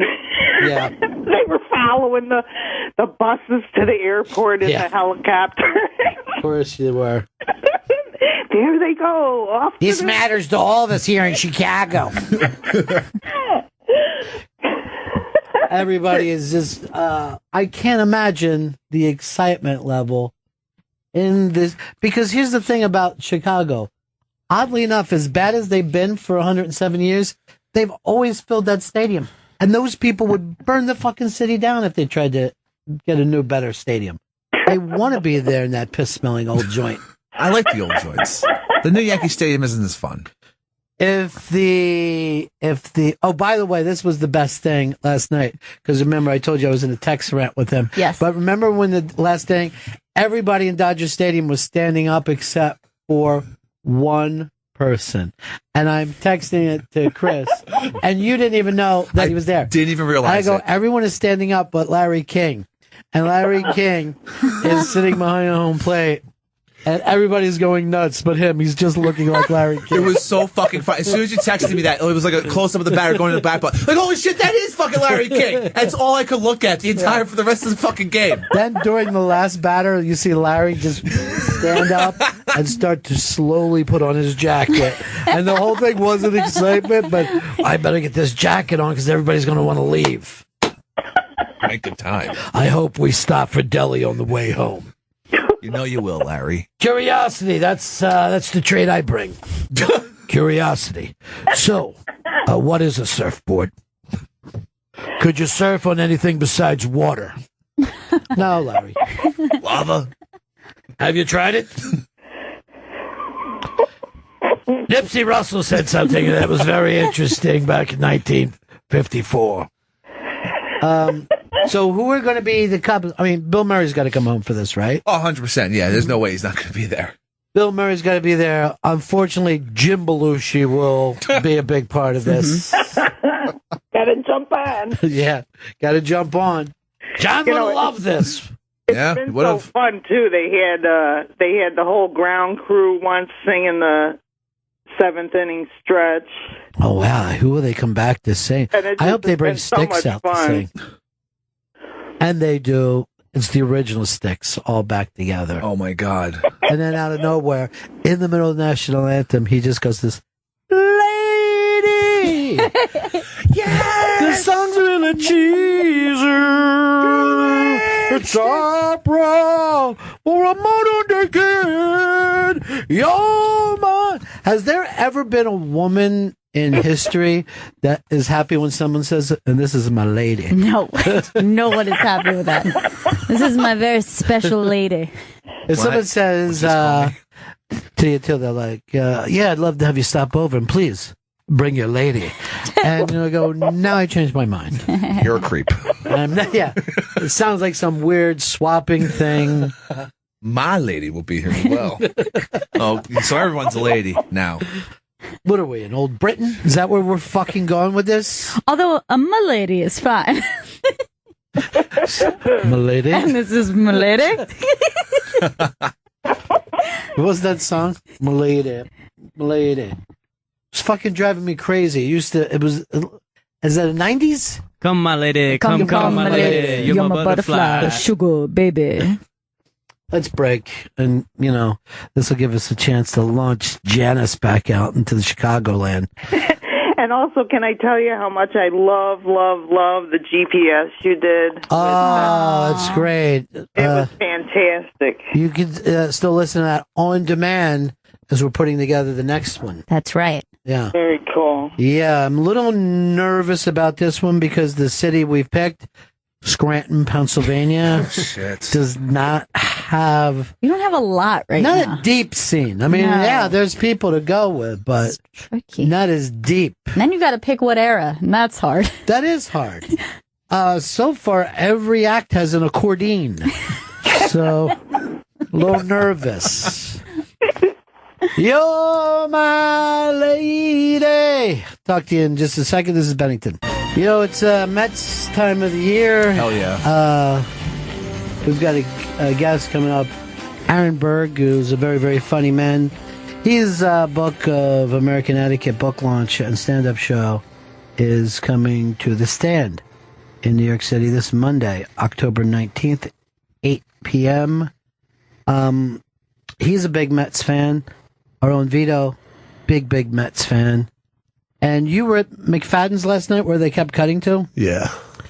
I kept laughing my ass off at that because how many parties have we thrown at that Too joint? many. It's And constant. by the way, there's no reason that McFadden should be picked out for any reason. They could have gone to a bar in Queens. They have one at City Field. That's why. Oh, so it's... Ooh. Oh, he's got you there. You know what? made a dick out of you. You know what? No. son. And then you wearing your Mets hat today. Yeah, You're a Mets fan. my Mets won. He texted me last night. Yeah. At about 8:57 p.m. Yeah. Saying it's over. Yeah, commiserating with other Mets fans. Like, after How DeGrom puts up many two... people were you texting with? Because I've heard from millions. And were you all fucking lit? I was. Look, for Game 5, yeah, I'm gonna get a little banged up. You know? Okay, I understand. I was so happy when he texted me that. Because I was like, they're going to come back now. Yeah. He ruins everything. That is true. Go Mets! That's Vito, you. what was the night like? What were people at McFadden's like? Obnoxious Mets fan? Yeah, it was pretty crazy. I mean, that's the second game I was at McFadden's for. The first game was the first game of the series at City Field because I bought fake tickets. Did you? And I had to watch the game from outside the stadium. New York is where I'd rather stay. It was fucking awful people. It was so bad because I was like watching the game and it was when they won 14-7. And I couldn't even be happy for anybody in the stadium because they were all smiling and I could hear them cheering from the bar. Yeah, but you were having a good time. I was having a great time, but I was bitter. Yeah. Not a real Mets fan, that's what I say. And I like the 7-line army that you have written there. Yeah, I love the 7-line. Why don't you do 7-line nation? That should be your fucking thing. They sit in the A outfield. They take up. 7-line nation, one man brag. What's that picture of? Is that McFadden's? That's McFadden's, yeah. Yeah. And who's behind the bar, Vito? You know everybody there, right? I can't. How Yeah, come I know her. How come? Where were you sitting that night? I was everywhere. Now, for the people around the country, why don't you announce who the most famous bartender to come out of McFadden's is? Me. All right, after you. How come when he was in here, he told us a million times Lady Gaga used to fucking be a bartender? Where's your brain at? Is it not true? I found out it wasn't true. They just put it. They were like, they realized that she was in NYU at the same time. Yeah. So they just put up a picture of her with a tank top, and they said this is Lady Gaga's tank. They like retired it, and they hung it on the ceiling. They're horrific people. They're horrific people. And then when when management changed, they took it down, and they were like, we can't do this anymore. I don't know why management changed. What happened? I don't know. Isn't it? You always say it's a great place to get ecstasy. No, I didn't say that. Oh, okay. I thought that was Coke, I think it was. No. Is it Coke? No. Heroin? No. Sherm? What? Is it a great age? Sherm, don't you ever dip your fucking cigarettes in that PCP? You get wet? Fucking Sherm. Pinky. You get wet? Yeah. Like, Not Pinky. No, Pinky. What are you talking about, I don't dude? know. I watch Lost. Do you? Because you are lost right now. I am. I don't know I'm where still you- drunk. Oh, God, you're at work. There's a fucking shoe in that tree. What happened here last night? Yep, that's a shoe, all right. You guys so excited about Fargo? So much. It's nice for me to see a show that everybody talks like Joey Jojo, Yeah. no matter who's there. You must love that show. Oh, yeah. Must sound like people talking normal to you. Yeah, I don't pick up the accent when I see it. I want to do a thing where we do a wrestling match, Joey against Vito, and just see who wins. Who do you think? I think it's going to be Vito. I really do. 500 on Joe. Okay, I'm taking Vito. I wasn't sure at first. Oh, shit. He has the size. I have the speed, though. You I don't know do about have that. the speed, and then you also told me that you got the presidential fitness patch. That's true. Back in high school that you could put on anytime you like. 7.9 shuffle time. I hate when people walk by and they seem like they're important, but then I don't know them. Yeah. It's very fucking unsettling. It was one of those girls was definitely important. Yes, one of those girls was some sort of star in some field. But I shan't know now. I'll look into it. I'll get to the bottom of this. How? Saw Valerie Bertinelli before. When today? Yeah, I actually ran into her. How was she doing? I don't know. When I say ran into her, I literally mean I almost knocked her over. Oh no! Kind of like my first week. I don't know if you remember, Gina Gershon was coming on the show, and I almost fucking took her out. Why are you in a hurry? Huh? You like a fucking pulling guard. I was getting Waters that day, and then she Roger Waters or John Waters? Please say John. And she came out of a door. Yes, people do that. Yeah, well, they shouldn't. People need turning signals. What? Fucking Funny or Die is periscoping every second. I'm gonna have to discontinue my following of them. That's it for you. Hear them whistling over there. It's a bit much. Yeah. FOD. Who owns that company? Somebody big, right? They might own themselves. Isn't it Adam McKay? Oh, yeah. No, they own themselves. Thanks, fucker. I thought it was a bigger company that owned them. This house, we own themselves. Fuck. How longer have you smoked cigarettes? How longer of a smoker are you? That question made a lot more sense inside my brain. But then it comes out How the mouth. long a smoker have you been? That's what he said. Fucking maroon. Seriously, you should be painted maroon. You're so dumb sometimes. Top of Periscope. There's you. It looks like you're dressed like Vito.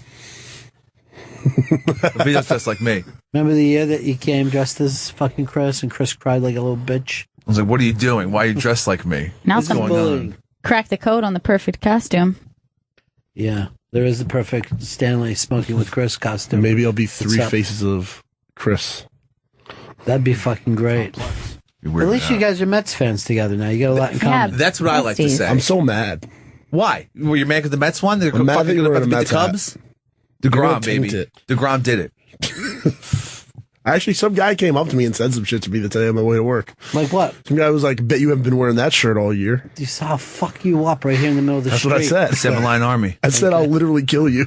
That's a weird guy to pick a fight with, don't you think? Well, some of these fucking New Yorkers, they don't give a shit. They're on a fucking death march anyway. Yeah. They're just like, who can kill me today and get this over with? I'll do to you what I did to Gina Gershon.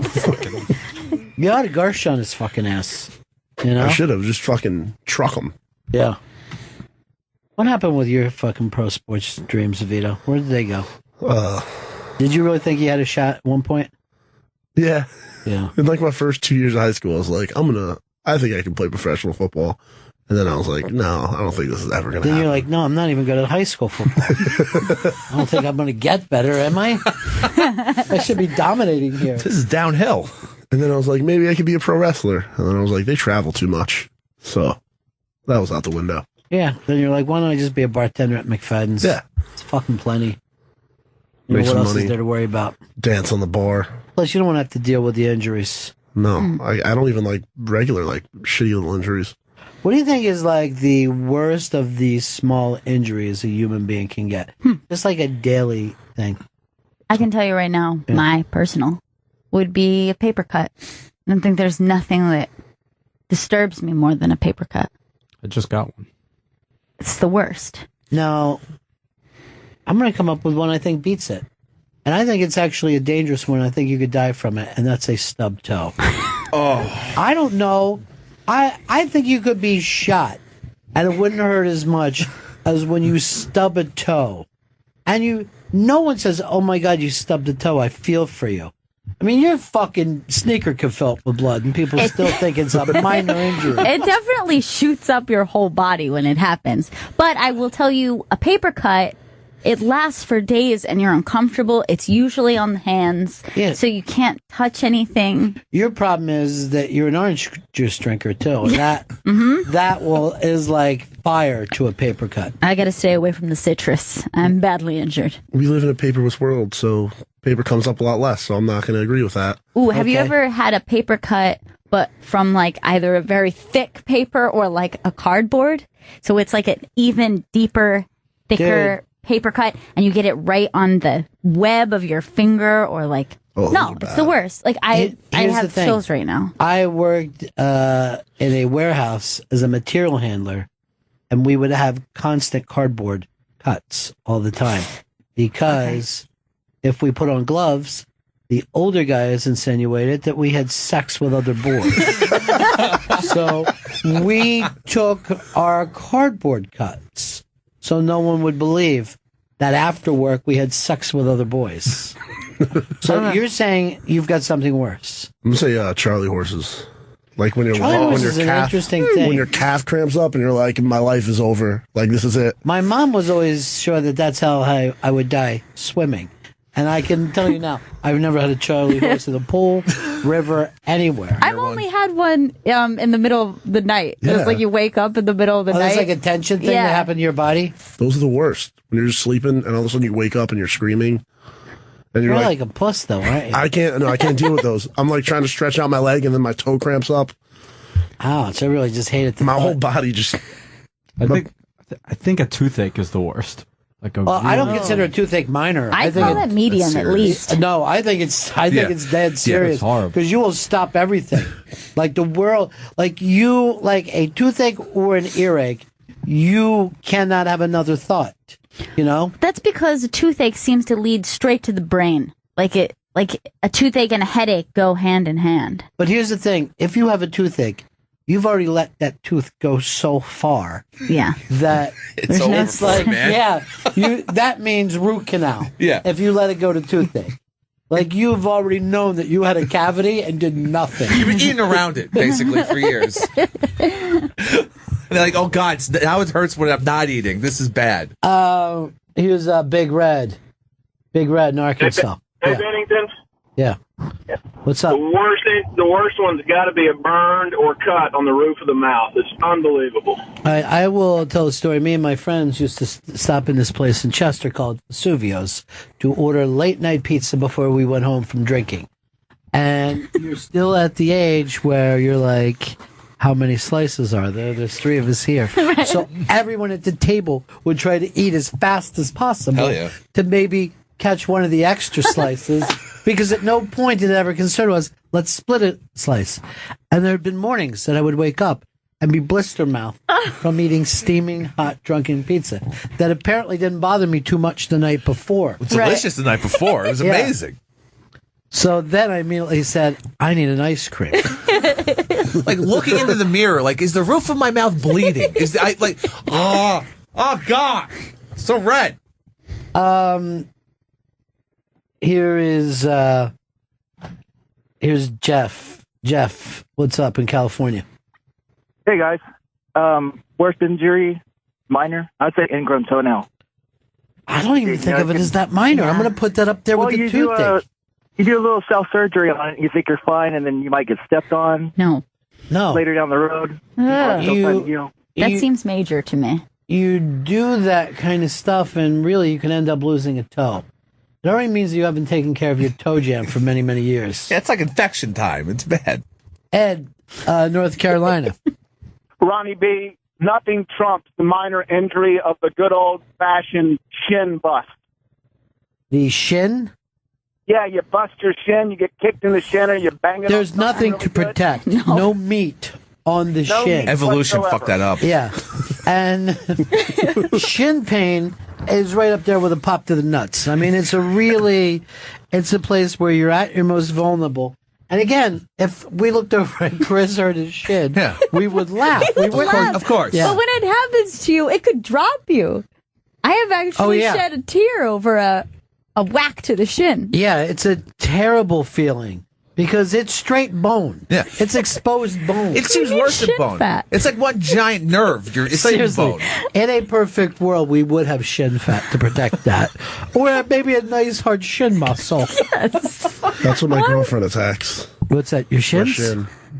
Why? When she wants to instead of like a slap to the head or something, she'll fucking kick me in the shin. Do you finally start sounds abusive? Get a little smarter? No, it doesn't work. I just keep saying stupid shit, and I keep getting kicked in the shins.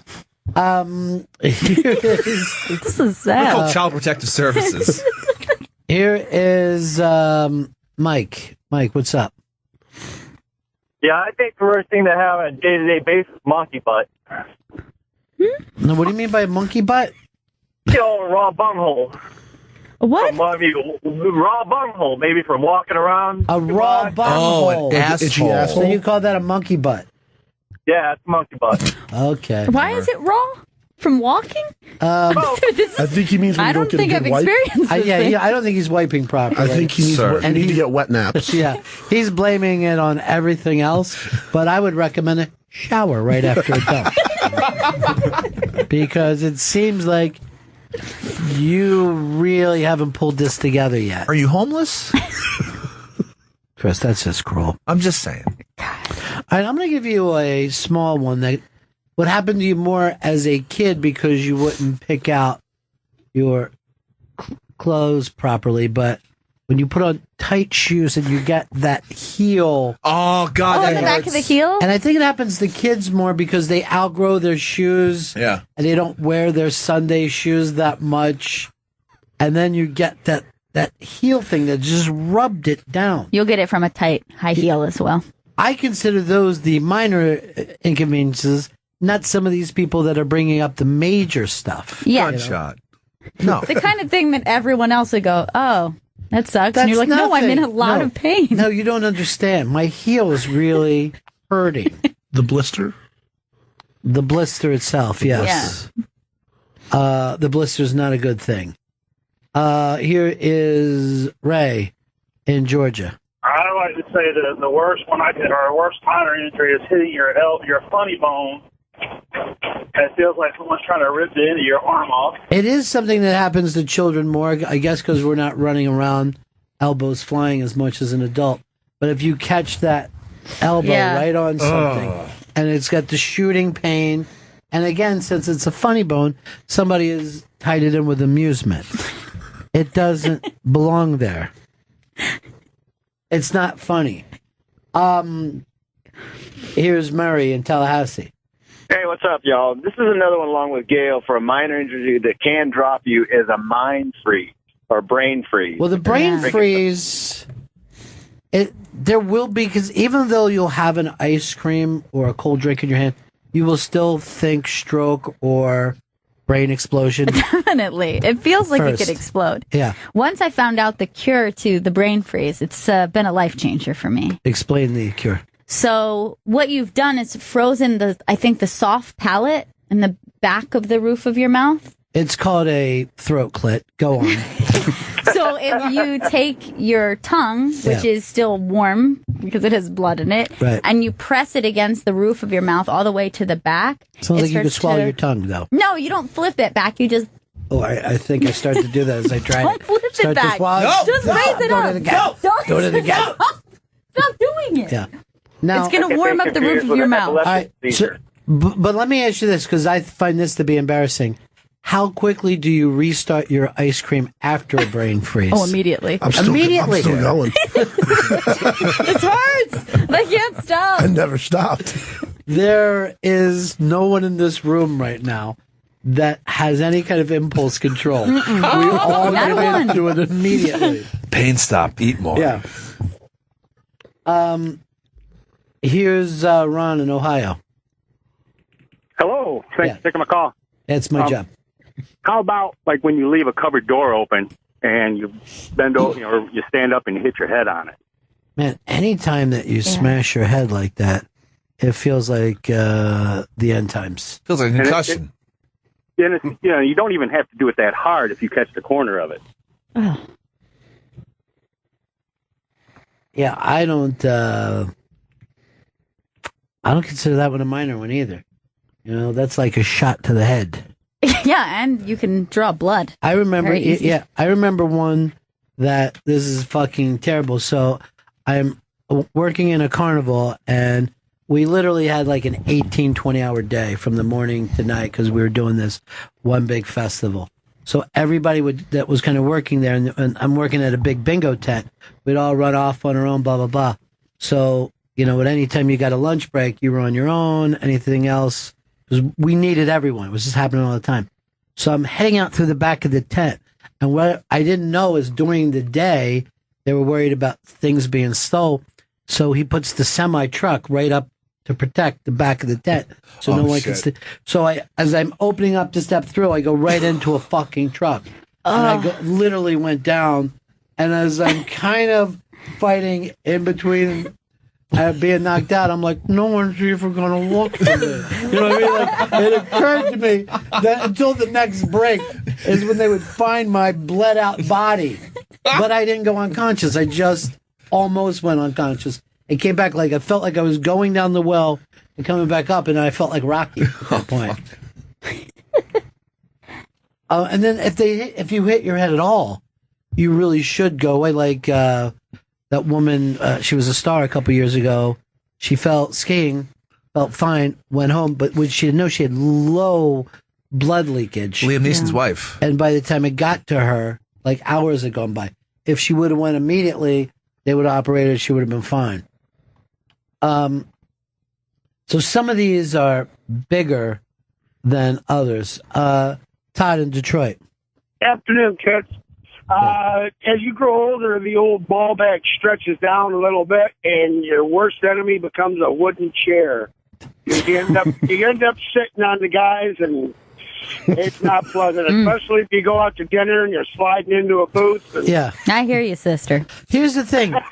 Adjust yourself. Constantly. Reach down and pull them nuts up. You might even want to put on a jock before you go out. You know you're going to be in a wooden chair. You know what's close to that? When you sit in a toilet where the water's too high. And you get that. Seriously, you got to nuts of a 90-year-old man. No. Sometimes you just get. Sirius is really high water. I didn't know this was a thing. Is this a thing? No, that's never happened. Yeah, you do. And you're lying. Because you. Why don't you wrestle him, and then the winner wins? I know everybody here has felt that little chilly water hit you in the balls. This guy knows what I'm talking about. Jesse. Yes. What's up? I want to change mine. First of all, an eyelash when it grows through your eyelid and it goes down right against your eye and you can't see, it feels like a rake. Never had that problem in my life. I know. Okay. But I want to change mine so whenever you sit down on a broken toilet seat and you go to get up and it pinches your ass. Oh, Jesus. Where do you guys shit? Fuck. Just the high water broken sheet. He's right. He's done that. What is it, Chris? Just say it. Oh, our guest, Mr. Aaron Berg, just signed in. He'll be here shortly. Who's taking care of him today? Joey will take care of him. Why don't we send Dan and then Joe will be on the thing? Do we need to break first, or we'll break while he's here? No, we break while he's here. Okay, we'll break while he's here. Why don't you guys work it out before? Do you want to go get him, Joe? I'll go get him. I can You're get him. literally not going to have anybody in that room now. Catching your knee on a trailer hitch was written to us. Chris Stanley's worst injury is jizz in his eye. Hey, watch it. Burns. Max in Tampa.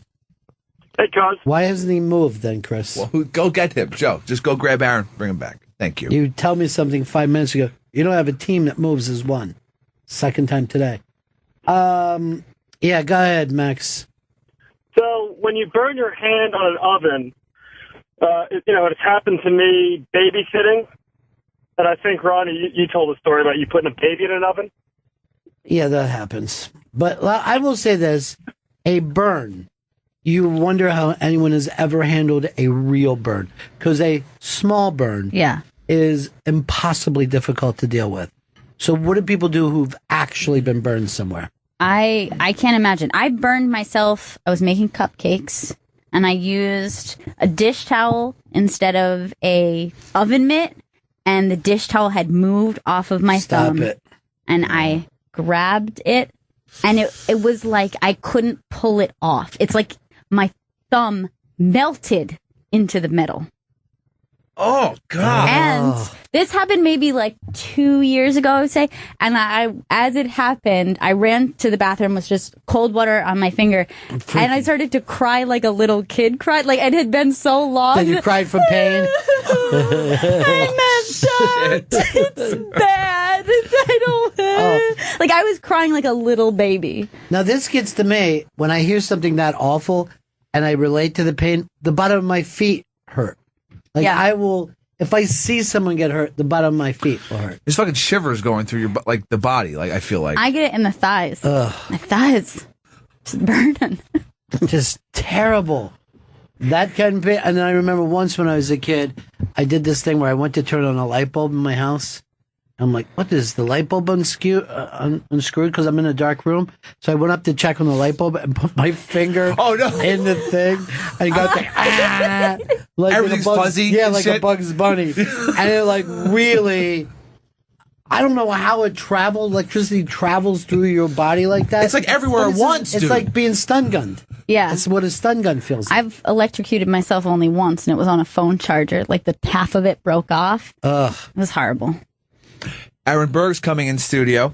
Aaron Berg's American Etiquette book launch and stand-up show with Big J. Okerson, Chris Stefano, and Monroe Martin is happening at the Stand Comedy Club in New York City this Monday, October 19th at 8 p.m. Go to thestandnyc.com for more information. And American Etiquette Failing Upwardly in a Fox News Nation is available in stores now and online.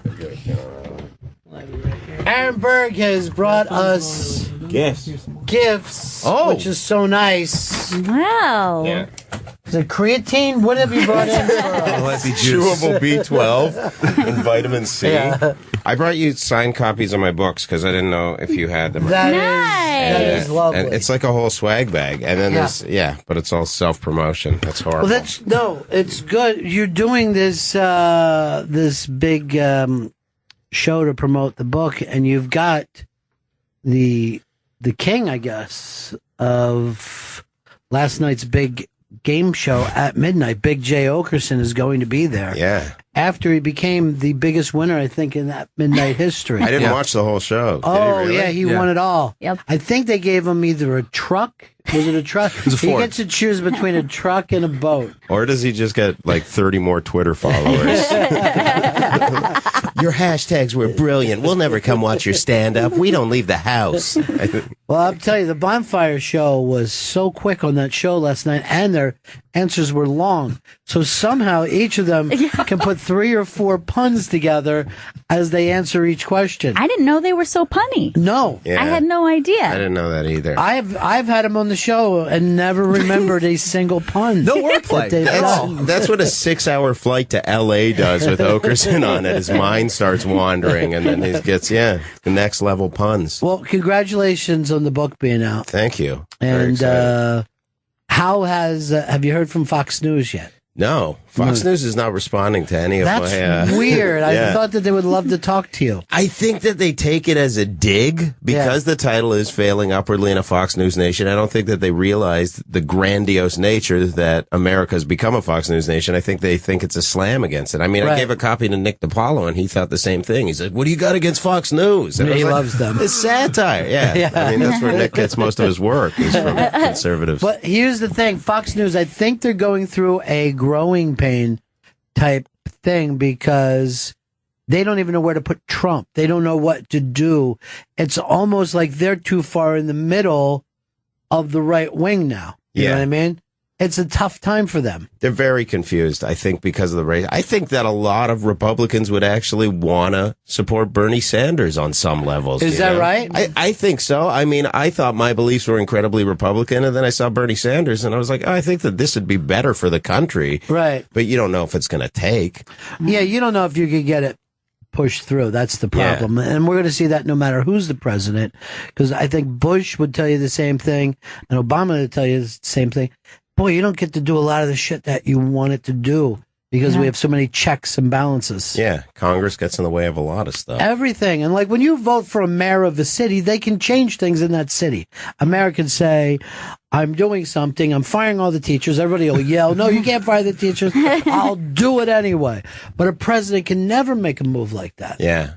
But Obama started issuing vetoes like crazy. I mean, yeah, you can that's stop crazy. other people from doing stuff. Yeah. That's true. And that's what we do. We're all good at being able to stop each other from doing what we want to do. But for anybody else to just say, you know what, I'm going to get rid of Atlantic City, and then, you can't do that. And I think we'd be happier if the president could make those kind of moves, if we just let the guy, because it's the only election we care about. Yeah. We don't give a shit about the other stuff. And everyone votes as though that's a possibility. Everybody votes as if whatever their extreme politics are, their big ideas, the idea is they'll do those things. Right. Not that they won't do them. And end up just being another kind of moderate, a little bit. Yeah, a little left, bit to the right or left, but really just getting stuff done for large corporations. Yeah. You know? And what's kind of cool about the new right is they also, like the Tea Party people, they're not even crazy about large corporations. You know? They're just off into their own. I don't know how far they go out with it, but I remember when I was a kid, the radicals were on the left. And now the radicals are on the right. You know, the people who were like, hey, we got to get rid of this fucking country. That used to be the left, you know, that was like Abby Hoffman. And now it's way to the right. The right is like, hey, I don't even know if we want a country anymore. I'm like, fuck, that's interesting. That's a cool attitude. I think that Republicans want to go back in time, whereas, you know, liberals want to move forward. It's more progressive, I feel. I feel like Republicans are like, no, we got to get back to when it was good, like in the 80s, like how Reagan wanted. Yeah. And that's what it really feels like. And I think if you're an older white man, you probably agree with that. Yeah, everybody wants things to be like, I want music to be the way it used to be, but no one will listen to everything. me. I mean, when we look back at our time, everything seemed better back then, but it wasn't. I mean, I have a great life. I can't complain about it. You know, I'm very happy living in this country the way that it is. Yeah, but nostalgia is, and it's such it shakes you to your fucking core because it feels, well, we cannot trust our memories anyway. Yeah. Period. The memory, any person's memory can't be trusted. I think that's why a good lawyer can get anything thrown out of court because you can't trust a human being's memory. But I try to point out to young people all the time, blacks used to sing, and I'm telling you, it was unfucking believable. I don't know why you guys started talking, because this isn't a racial thing, but you guys used to be amazing, and now I don't get you at all.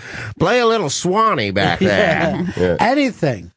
Just not to rhyme and yell about shit that you own. Yeah. Doesn't fucking impress me at all.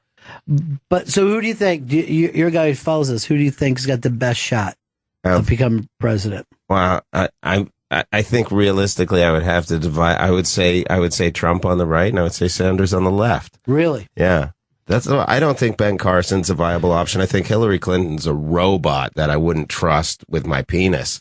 She looks horrific. I mean, you watch her in the debate, she's just so full of phoniness. There's something there. Well, she's a lifetime of doing the political thing. Yeah. Just a lifetime of it. She certainly comes off more well-trained than Sanders does. And that'll hurt him to certain types of people. They'll be like, oh, he doesn't, like, say a sentence the way she does. Like, it's robotic, but it's been trained to do it, you know? Yeah. See, the thing about Reagan that people liked is that the other side could vote for him. The other sides could say, you know what? I am liberal, but I do like Ronald Reagan. He seems like a nice person. Yeah. You know what I mean? I don't think he's going to fucking take this thing. So he was able to cross over. I don't think we've had anyone cross either side since then. You know, he was the last person that you know, took New Jersey or whatever, you know? Yeah. But Trump wavers between being a Democrat and a Republican in terms of the actual definition. 100%. That's his biggest problem in these primaries. Yeah. Because he doesn't give a fuck about abortion or fucking gay marriage. No. You know what I mean? Yeah. You know he doesn't. Yeah. And he has to say. That's the only time that he's really lying. Well, he'll say stuff like, yes, and the life of the fetus is important. And you're like, I don't think you give a shit. Sounds like you never thought about this. I'm sure you paid for some abortions. Yeah. But I don't know if he isn't Charlie Sheen. You know what I mean? Like, he's exciting, but I don't know where this thing ends up. Yeah. With him. I think if you surround him with the right people, it's a possibility. But other than that, it would be total bedlam. It'd be, we'd live in a Rambo state. It'd be phenomenal. It's worth watching. Yeah. I mean, I've said this a couple of times. I don't want to miss the third act. You got to see what happens when he gets in. And it's at least going to be hysterical, or you're going to be angrier than you've ever been, but you'll be involved. Everyone thinks, oh, we should just elect someone and then not be involved at all. It's just the opposite. I think if Obama's people that elected him stayed with him and fought with him, and I mean the 90 million or whatever it takes, I think life would be different. But we just elect the person and say, all right, you're on your own, dude. Go make it happen.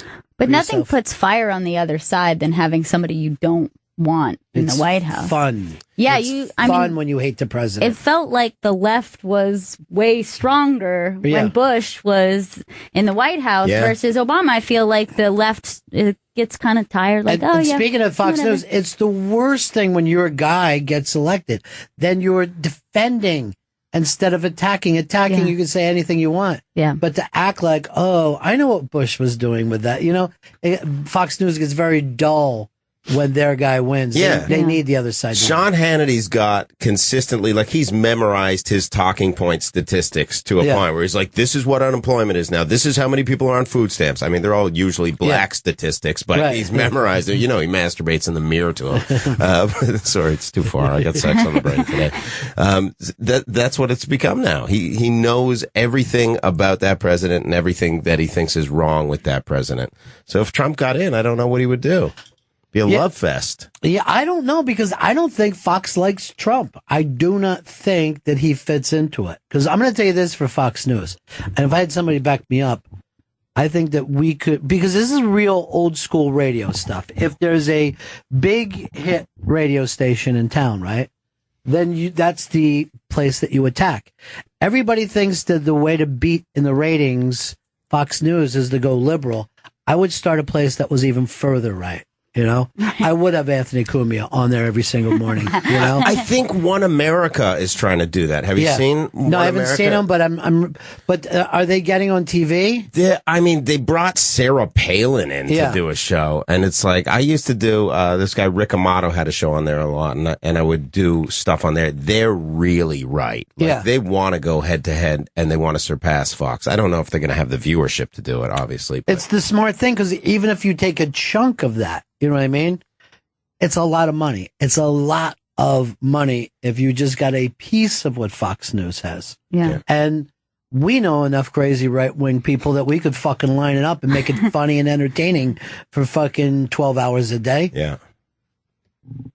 Most of Florida. Hey, Florida would be with us in a big way. And I don't know what they got. I mean, I don't know how they see themselves. They're all like, I don't want anybody to take my taxes. They're like, you're not even fucking working, dude. You're still in cut-off shorts. You're high. Like it was 78. We use jelly beans as money in here. Yeah. How did Florida become our craziest state? They really did. They surpassed everyone. Yeah. But don't you love to vacation there? Well, I used to live there. Gail was born there. Really? And, I had a big fucking radio show down there. And that was all of our fans. Like, we would come out and do shit. And it would be those fucking, and meeting my listeners, the amount of missing fingers. And I'm not even fucking making this every From fucking, what? Cigarettes or I don't wood know chipper what accidents? They did, whether it was gator bites, but the lack of digits with my fans was shocking. Yeah. We would just be like, meeting everybody and then into the back, and we're just prelling up. We're like, there was so much dry skin and missing digits. And Where in Florida? This was normally we were in Tampa, but it was always like when you got off the coast. Yeah. When you get off the coast, it gets real fucking spooky. And it's great. You're alive like the guys who went to Vietnam were alive, You're just up in it, man. Everywhere else, it's like, the more south you get, it's like this. But in Florida, it's the more like inside you get. Yeah, and more and the accents come out. Yeah, you don't hear a southern accent that strong on the coast, but it gets very deep.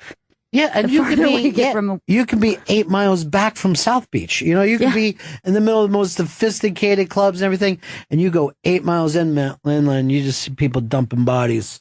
You're like, just act like we didn't see. Just act like we don't know. It's our own justice. Yeah. They're fucking great. Tampa's like probably the most liberal down there, isn't it? Like the most artistically inclined out of, Miami's got its share of stuff, but I heard Tampa's acceptable. Tampa's a nice suburb. You never get the city feel at all. And those are just nice. Here's what happened. The New Yorkers tend to go down 95 and stay on the east. And then a lot of Chicago and Midwest people will come in and stay in Tampa. And they're pleasant people. They're nice people. But they're not going to go another 8 miles in. They're going to know what's going to fucking happen to them if they take their family into that area. And that'll make me love Florida. You know what I mean? That'll make me know no one will ever conquer the United States because you can't hold those people. Yeah.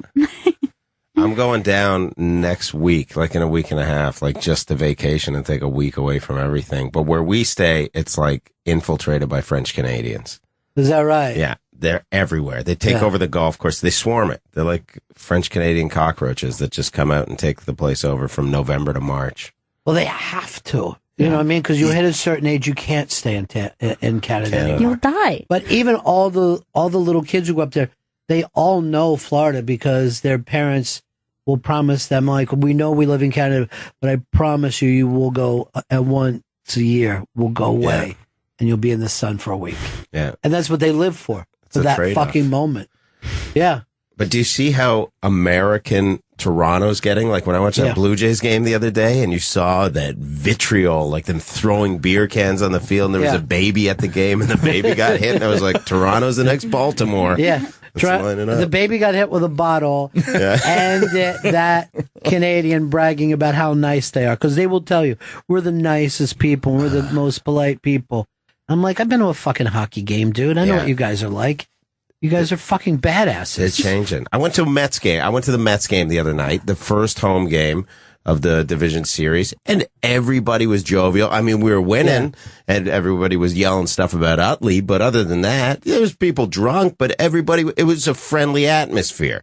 Toronto, you don't know when you're going to get stabbed at a baseball game. They just come out of nowhere. Yeah, because you think they're nice, and then you just get shivved. Well, that was the funny thing of when Utley went up to bat last night, and the place just fucking exploded. Yeah, great. We're like, all you nice LA people, you're like, you got them. But that game was so much fun last night. I watched every pitch like a child. I had my orange towel on. I had my Mets hat on. My girlfriend doesn't understand. She's just looking at me puzzled. She didn't know what was wrong with me.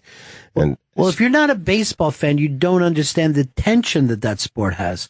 It has tension like you don't get in basketball and football because stuff is happening for you to yell about. Yeah. But it's the in-between where your throat is closing and your feet are no longer on the floor. You're just screaming shit out. Yeah. You cover your mouth a lot in baseball. Like you'll cover your mouth and almost like you don't pray necessarily, but you cover your mouth like you're Dear praying. God, this is happening. Yeah. It's a game that matters. That's the thing. Yeah. All year long, the game doesn't matter. Then you get to October, and it matters so much you can't believe it.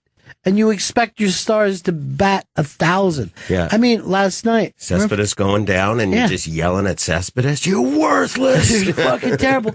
And this fucking Murphy kid, that was, you're watching a myth being born. Amazing. In front of you. You're like, if you're a little kid, like if you're 12 years old, you're remembering this when you're 50, that moment, But Murphy wasn't all Murphy. It was a lot of Jesus if you listen to him afterwards. I do think he's right about that because no man could have done that. Yeah. It was him and Jesus. Took a third. Yeah. No way. They, no. You're like, where is anyone? How is that wide open? They weren't even on, like the camera was on the picture. And then, Murphy took third. That was amazing. How the fuck That's did one of that the happen? coolest things I've ever seen. The third base coach wasn't even paying attention. He was over kicking the bag and thinking about old girlfriends. Yeah. Yes, Terry Collins. They go, was this planned? Like Murphy's planning that we'll wait for the shift and then we'll take that. Yeah. It was unheard of. It was a great thing. It was phenomenal. And I don't have a dog in the fight. And I love that kind of baseball. I love that kind of drama. Yeah. And now against the Cubs, you talk about a city that's praying. Yeah. Praying. Let me tell you this. I watched the Mets every game all season. If I missed one, I'd see, like, wherever I was, I'd watch in a bar. If I was doing shows, I'd poke my head in somewhere. So I watched all season. And before that, I was never a fan of a baseball team. And now I watch these guys and I'm like, I didn't think they were going to get out of LA. I didn't think that they were going to win last. I was hopeful and I was positive, but I didn't think they were going to get out of it. And now going into Chicago, I'm like, it's going to be an uphill battle, but they're two totally different baseball teams. Yeah. Well, this is why this is a great sport, this time of year. Anything can somebody can get hot now. You know what I mean? Yeah. Any fucking guy who batted, 240 could bet 400 in the next series. It happens in the sport. Yeah. You can get hot. Well, Turner was batting like 500 or something. I He was hated ridiculous. him. He was I like, hate him what, so 3 for 4 during that game last night before. It's great, though. He was you know? 500 and change by the end of the night. Yeah. And then Syndergaard took him down so easy. Can I say the best thing about baseball in America this time of year is that everybody has forgotten about racial tension? Yeah. No one's mentioned anything about it for the past month. And I was like, oh, this country's getting along great because of baseball. All we need is to have something that holds our attention. Yeah. And to have people going, please, black man, hit the ball for me. Please. Or I Dominican love man. you. Yeah. Well, that's black, isn't it? Yeah. And then the other Dark, day. very dark. Familia got granted amnesty last night after. And Chris, you're now on the bandwagon for the Mets. I've always been on this bandwagon. Okay. Love me You've some never seemed DeGrom. like much of a Mets fan, and now you're crazy about them. Oh, yeah. I can't get enough DeGrom. The Dark Knight, right? Yeah. He's amazing. All right. Syndergaard, yeah, he's great. He's Thor. That's what I like to call him. Let me have That hat just looks so crisp, though. Why did you So- keep writing? brand Why new are they hat. keeping his asshole in? You literally wrote that to me. You still got the price tag on that hat. Yeah, he does. Turn around the bill. Turn around the bill. There it is. There it is Yeah. underneath. It's just been in storage for a while. Yeah. That's all. Why you be a plug king? You told me you did nice plugs, and we were all going to be happy with you. Aaron Berg's in studio. Aaron Berg's American Etiquette book launch and stand-up show with Big J. Okerson, Chris DiStefano, and Monroe Martin is happening at the Stand Comedy Club What a in New nice York show. City this Monday, October 19th at 8 p.m. Go to thestandnyc.com for more information. And American Etiquette, Failing Upwardly in a Fox News Nation is available in stores now and online. Now, if you didn't have your team in, would you be pulling for the Cubs? Would you want to see Chicago finally get one? No, I'd probably go. Look, I'm from Toronto originally. I'd probably be rooting for the Blue Jays, but after that exhibit the other day, I don't like Toronto fans. Did you get pissed off by the little throw when he chucked the bat after that dinger? Because it didn't bother me at all. I know some he was people- entitled to. It was kind of like After that inning, them coming back, you should fucking throw it in their face. I hate hot dogging until it gets to this time of year. Then I can understand. Yeah. But if you're doing that in June, you're an asshole. Dude. You just fucking hit it. You know what I mean? There are times that there are places you don't drop the mic. So what? Yeah. You had a good set. But if you fucking kill on your HBO special, go ahead, drop the fucking mic at the end of it and walk off. I don't care. You have a right to it. And that's how I feel like October is. These guys are so fucking gacked up right now. You know? Like, how? Yeah, he must have been feeling crazy and hitting the home run, seeing it, because he crushed that fucking thing. Yeah. Like, he knew that was a home run. And it was right after that bullshit run the Rangers had gotten the inning before that got everyone to get so angry. Yeah. So this was just coming right back off that emotion.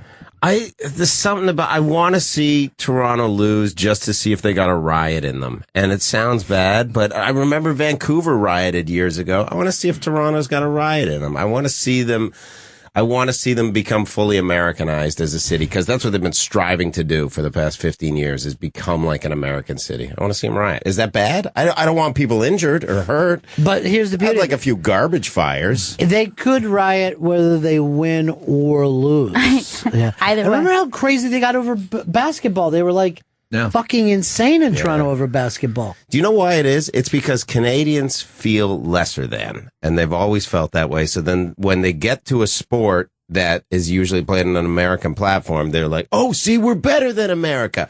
That's a whole country. It's not a whole city there. That's a whole country that's behind that team. Well, that'll do it for you, though. A fucking shot like that. Yeah. Look at that. I mean, he's a monster. He is. Yeah. Hit the ball. That's his inner monologue. He's just good damn you ball. Stupid ball. I own a booster juice. He owns a booster juice. That's his. Does he? Yeah, that's his. That's You go to the airport. I was in Ottawa, and he owns like a juicing place where he's like, get some ginseng inside you, and there's just a cutout of him standing there. That's his business. He runs. That's he started making money. Someone's like, you got to buy a juice place. That's what he has. Jose Bautista's booster juice. Hey, Dave and BC, how are you? It's actually Peter. Okay, Peter. Yeah, I was just calling about, you were talking about Trump and politics, and I know about Ted Nugent. He's this really far-right guy, And have you guys heard anything about what they're saying about each other? Whether Trump likes Ted Nugent? Yeah. Yeah, Or vice versa? actually, it never dawned on me. I always laugh at how serious anyone will take Ted Nugent. It's just Ted Nugent. Yeah. Why can't he have? Don't you expect every rock star to have extreme views? It's just crazy shit he says on stage. Yeah, I mean, I know he talks crazy, but who would be like, let's see what Nugent has to say about this. I want all my rock stars to be batshit, you know?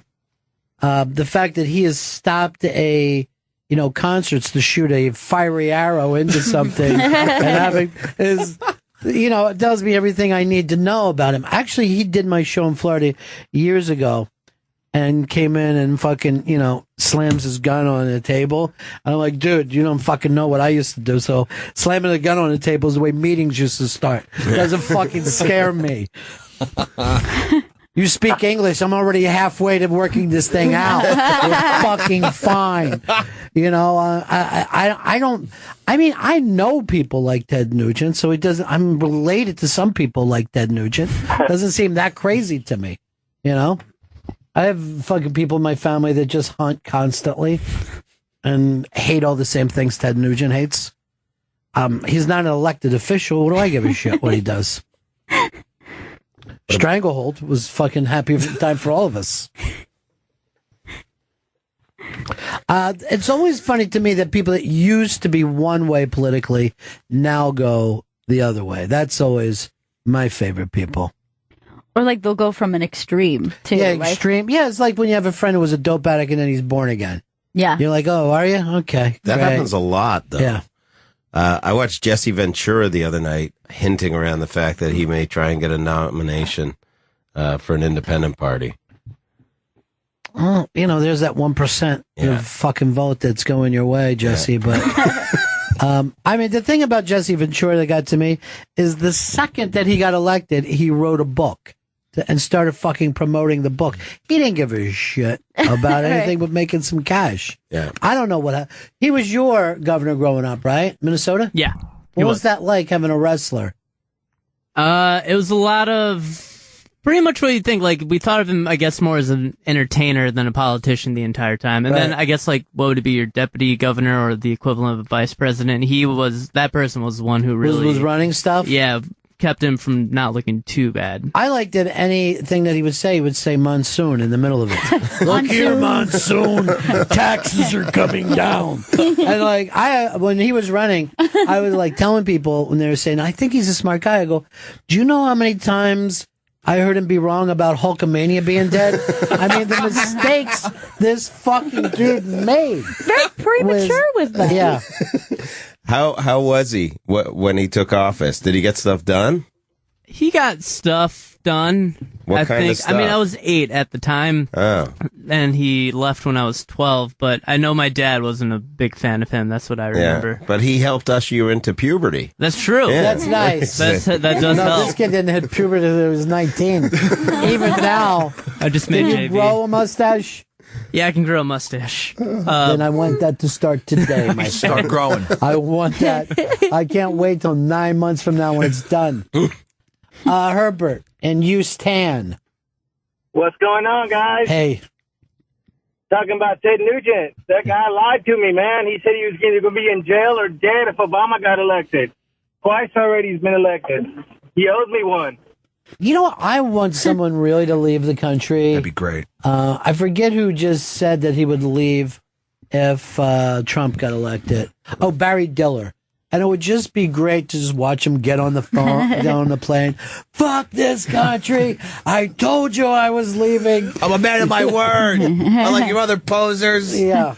It's always the best when someone threatens us with leaving the country as if that's going to hurt us. It doesn't mean shit. Do you get to return when things change? Or I am back, America. It's Randy Quaid's trying to come back now. You know, and I think he's back in Vermont, and they just let him out of jail, him and his wife. Wow. But he still won it in California for just something like trashing. They were squatting in a guest house. That's what it was. But, I mean, is there money? Because I'm sure Dennis still has some money left. Somebody in the family definitely can come up. with it. It's fucking Randy Quaid. Let's take care of him. Yeah. He's a national treasure, right? He is a national treasure. I mean, he saved us during that fucking Independence Day. We owe him. Yeah, he flew his plane right into it. Somehow we won after that. And then remember the look on his kid's face when everybody else was celebrating? Mm-hmm. Oh, boy. For you're happy. Something really bad just happened to me. Yay! But it was good for us. Dad. I mean, overall, I feel good for the species, but on a personal level, I'm an orphan now. What was was he in Cinderella at Liberty? Was that his first thing, or the one with Jack Nicholson? But I remember the first thing Randy Quaid did when he was a kid. It was some kind of a military thing where he was a prisoner, and he was fucking unbelievable. It was either one about Shore Patrol with Jack Nicholson or Cinderella Liberty with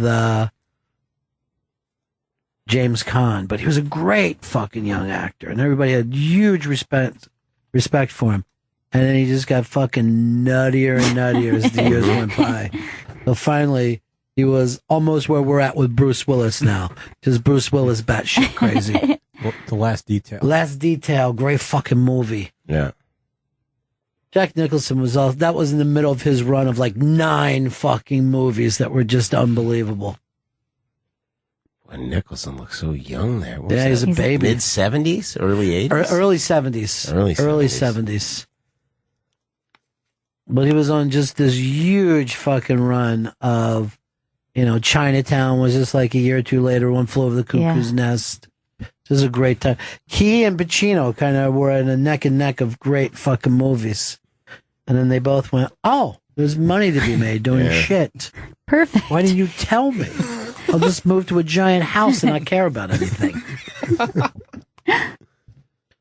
Plugskis, pluggy. Aaron Berg's in studio. Aaron Berg's American Etiquette book launch and stand-up show with Big J. Okerson, Chris Stefano, and Monroe Martin is happening at the Stand Comedy Club in New York City this Monday, October 19th at 8 p.m. Go to thestandnyc.com for more information. And American Etiquette, Failing Upperly in a Fox News Nation is available in stores now and online. But you gotta say it like you care about it. Yes. I do You gotta, care. put the care. I got more great news. Yeah. You want more great news? Yeah. Got a TV show debuting on Hulu October 30th. Whoa. Yeah, thank you. It's called 24-Hour Rental, and it's basically, the way they bill it is like Sopranos meets Clerks. It's gangster satire, and it's hilarious. And I didn't think anyone was ever going to see this show. We shot it 2 years ago. I just found out Saturday it got picked up by Hulu. That's fantastic. Thank you. That's Thank fantastic. You. And guess who's in it? Michael Biehn. Remember Michael Biehn? Right. Yeah. From Terminator? That's phenomenal. Biehn plays one of the bad guys. So it's great. It's about this mobster who runs a video store, which is basically negligible in this day and age. And we're low-level criminals. Some armed robbery, some drugs, stuff like that. Very funny. Great team behind it, and I'm really excited people are going to get to see it. Who wrote it? The writer was Al Cretina, and the director was George Mahalka. Now, you would know George Mahalka because he did a great horror movie years ago called, I believe it was My Bloody Valentine. Does that sound right? Mm-hmm. Yes, it was. Yeah. Boom, nailed it. Yeah. My Bloody Valentine. So this is like the first thing that he'd done in a while. He'd been doing just like episodic stuff, and now... So the idea is this place is like a front from the get-go. Yeah. That no one really needs to rent videos. That's really fucking funny right off the bat. Yeah. So that's got to be so cool knowing that it's coming out. I'm sorry. I thought it was done. I thought no one's ever going to see this great show that we made, and it was, uncensored and gritty. I play a cab driver with a philosophy degree. My wife's a hooker. She works out of the cab that I drive her around in, so I kind of pimp her, but it's all very jovial. That, gritty TV shows is such a rare fucking thing. They've never been able to put it off, mainly because a lot of times they'll shoot it on sets and you can't, nail that properly. Public Morals, next Tuesday is their last thing. And Ed Burns, who's done this show so many times, has done it. And it captures New York in the 60s. So fucking good, man. I hope people are catching on to that. But I've always loved those type of street stories. They're the best. Stuff that's really shot in grimy neighborhoods and stuff like that. And stuff that you can go, what is it that separates you from that guy is normally there's a little bit of a pussy factor to you. You're like, I don't want to pay the price that it costs to live there. I can understand. We sit around, we say, oh, we're fucking, pissed at the government, but we give in. We do what we're supposed to do just to get by. But there are certain guys who are just like, I'm just going to keep running in between the cracks as much as I can. You got to sometimes admire it. You really do. There's a lot of street guys that you're like, they are like the last cowboys. Yeah. Troubadours. Yeah. Yeah. Doing it their own way. Chris, your dad was that way, right? Oh yeah, he had a job as a cab driver, but that wasn't like an official job. Did you ever see him driving a cab? No, I never saw him driving a cab. But I was a kid that was told, yeah, your father drives cab at night. But he was basically just hustled. He just hustled and fucking was hung out with street people. It's great. And that was back in 70s and 80s, right? 70s and 80s, yeah. And he got busted all the time. Was he raised in this city though? Yeah, he was raised in Queensbridge, back before in the projects in Queens. Did you ever see the picture of his dad? Yeah. His dad looks like Jim Morrison, but in the fucking 60s, but a little bit badder ass looking. The picture that you got, is it a real picture? Or is it a jailhouse? It's his mugshot from when he got busted. So fucking I think in great. 73. I'll pull it up. It has the date on it of when he got arrested. And Chris is one of those guys who lives in the apartment that he was born in. Both of his parents are gone, but he kept the apartment, and he's got that small rent deal. It's real nice. Yeah, grandfathered. Right. Do you find old stuff from your dad's This was one of the things I found.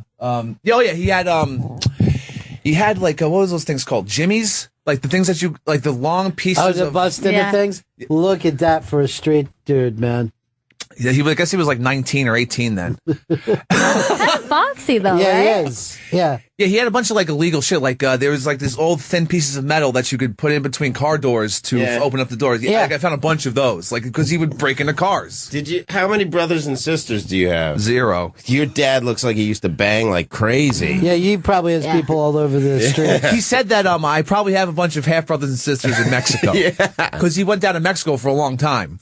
He kind of looks kind of Mexican too. Yeah, he was very dark skinned. He's also Native American looking. Yeah, too. he's got that look about him. Yeah, he was always dark skinned for some reason. Where was he in Mexico? I don't know, in the 70s. He went down to Mexico for a little while.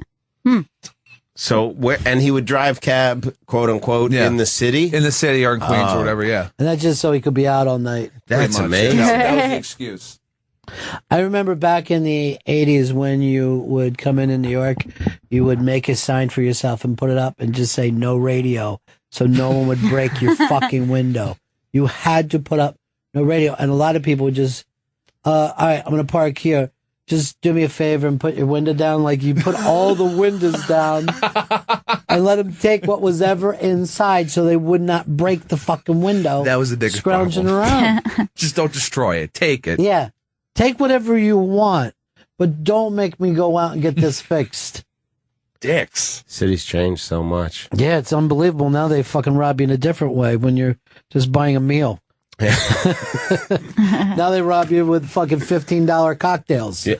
I found out my dad, who's an upper middle class lawyer in Canada, pulled a gun out once on someone that came to the house, and I never knew this story until a month ago. And he had 2 guns in the house. They had a housekeeper at the time, and she came back with this big Jamaican dude, and they're like, you owe her. That's a really good accent. You owe her all this money. Where her money at? And my dad had the kid. We were in the house, and we didn't know, and he's holding the handgun in his left hand. He's like, this is private property. You need to get off this property right now, which is very unheard of in Canada. Yeah. Most people there just have muskets and cannons.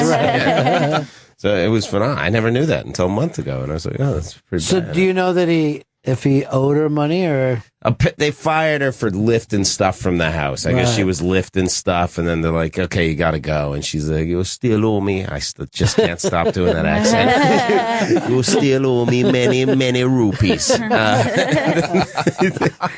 She had to leave. So that was it. And then he was like, I got to get these guns out of the house. I don't want to have guns in the house. Yeah, because once you pull it out, you're like, when's the next time I'm going to pull it out? It gets to be pretty exciting. That was fun. Is that the paper boy or someone else? Give me a reason. Scary but fun. Yeah.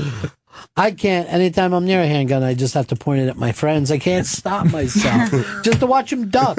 Like, hey. Well, yesterday I act like I was going to throw your knife at you. Oh yeah. Yeah. It's fucking scary. I was like, you could actually fucking throw it. Yeah. Are you allowed to carry that? Yes. Yeah. Yes, you are. Okay. I just want to check because I have like 3 of them in the house. I keep them under the pillow, but I didn't know if I could take them outside of the house. You've had knives taken off you before, right? Yeah, because like the clip, the big thing is like the clip. If the clip is showing on your pants, that's when it gives them a reason to fucking check your shit. Yeah. And then take it. And you get your back broken. Possibly. Yeah. When we were kids, you remember my friend Rap, right? His dad was a cop. So when his dad wasn't home and all the kids in the neighborhood were hanging out, they went up in the closet, took the gun out, and right away we're like pointing at each other, right? Yeah. And having fun. And then the fucking gun goes off and goes through the shit wall, right? And like later, I'm like, how come you guys are pointing at each other? And they're like, oh, we didn't think you would ever keep a loaded gun in the house. Let me go get my unloaded gun up here. The safe one. Yeah. The safe one. The one that's good to play with. Yeah. Sir, it's going to take me just a few minutes to put these bullets in. Then I'm going to shoot you for robbing me. Yeah. And then their dad did choose them not to treat them not to, do such things. Smack the boys with a hockey stick across the legs. Sure. That's Teach the 'em way. good. Yeah, that's the way we learned. Violence is not an answer. I would get soap in the mouth. That's what I got. Would you? Yeah, soap in the mouth and a wooden spoon, a little bit on the butt. That was it. I get spanked on the butt and On the or belt. in? The belt once in a while. On or in? Because if it's on the butt, it's fine. But in the butt, No, that's not in the abuse. butt. No. That's abuse. I'm not Catholic. You want But, you with this spoon up your ass? Because I'll do it. What?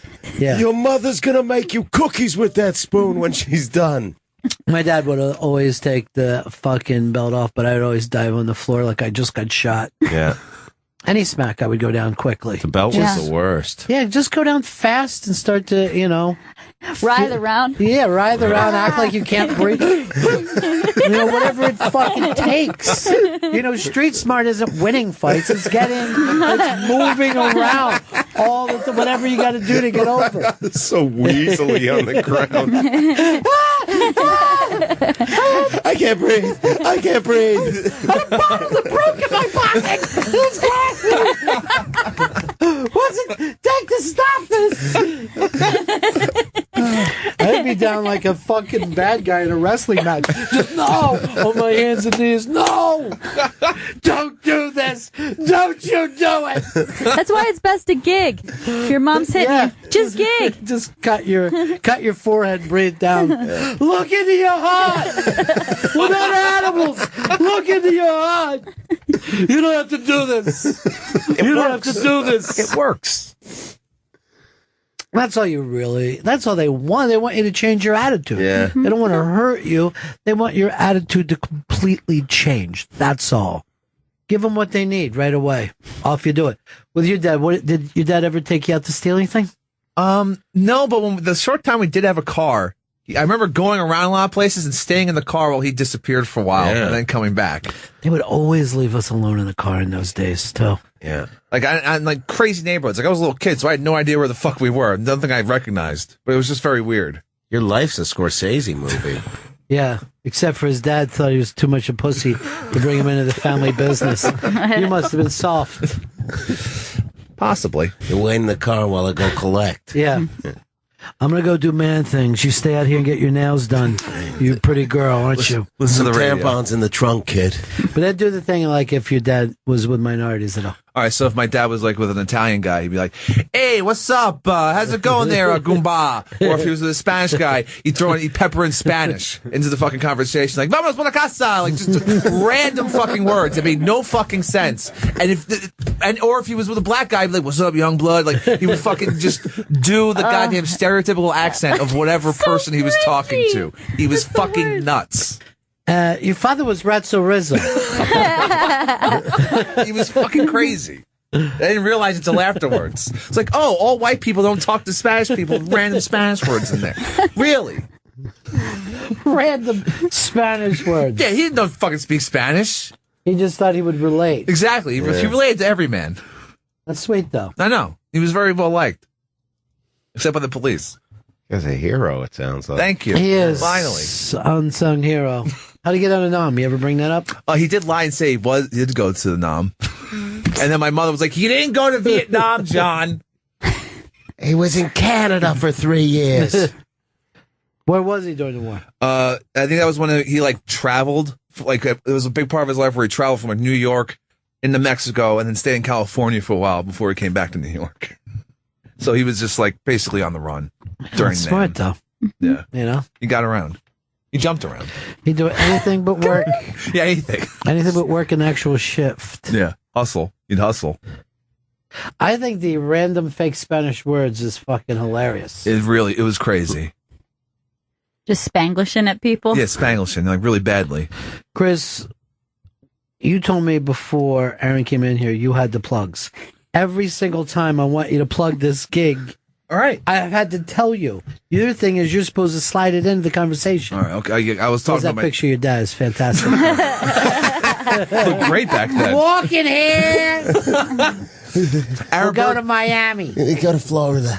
Aaron Berg's in studio. Aaron Berg's American Etiquette book launch and stand-up show with Big J. Okerson, Chris Stefano, and Monroe Martin is happening at the Stand Comedy Club in New York City this Monday, October 19th at 8 p.m. Go to thestandnyc.com for more information. American Etiquette Failing Upwardly in a Fox News Nation is available in stores now and online. And 24-hour rental premieres October 30th on Hulu, starring Aaron Berg and Michael Biehn. Aaron, people are writing in and asking about a Dice video. Yeah. That you did. We did, I did a Dice video. You know, JR, Josh Ravitz, he used to work at the comic strip. Now he's at Stand Up New York. So he was a huge Dice fan. I'm working at Stand Up New York a month ago. He goes, "Do you think that Dice would be able to survive doing what he did back then now?" And I go, "That's fun." I go, "You know, it'd be funny." And he goes, "If someone did like a PC Dice Clay." So I was like, "All right, let's do it." So I went out, I got a wig, and I got, my girlfriend sewed some dice on a pleather jacket, and we did a PC Dice Clay.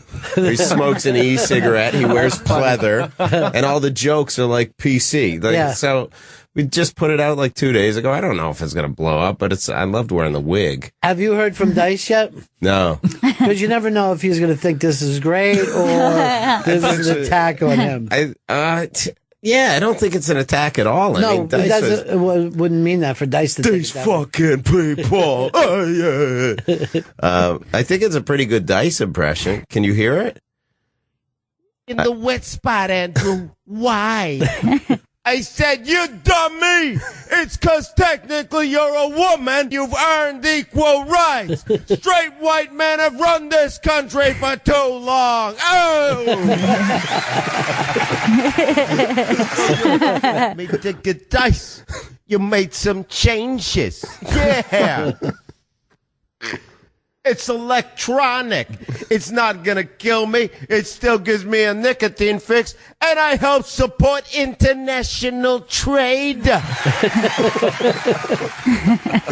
So we took all the means. I mean, it's still mean, but it's like all the jokes are PC now. So, and then he does nursery rhymes, and they're all PC.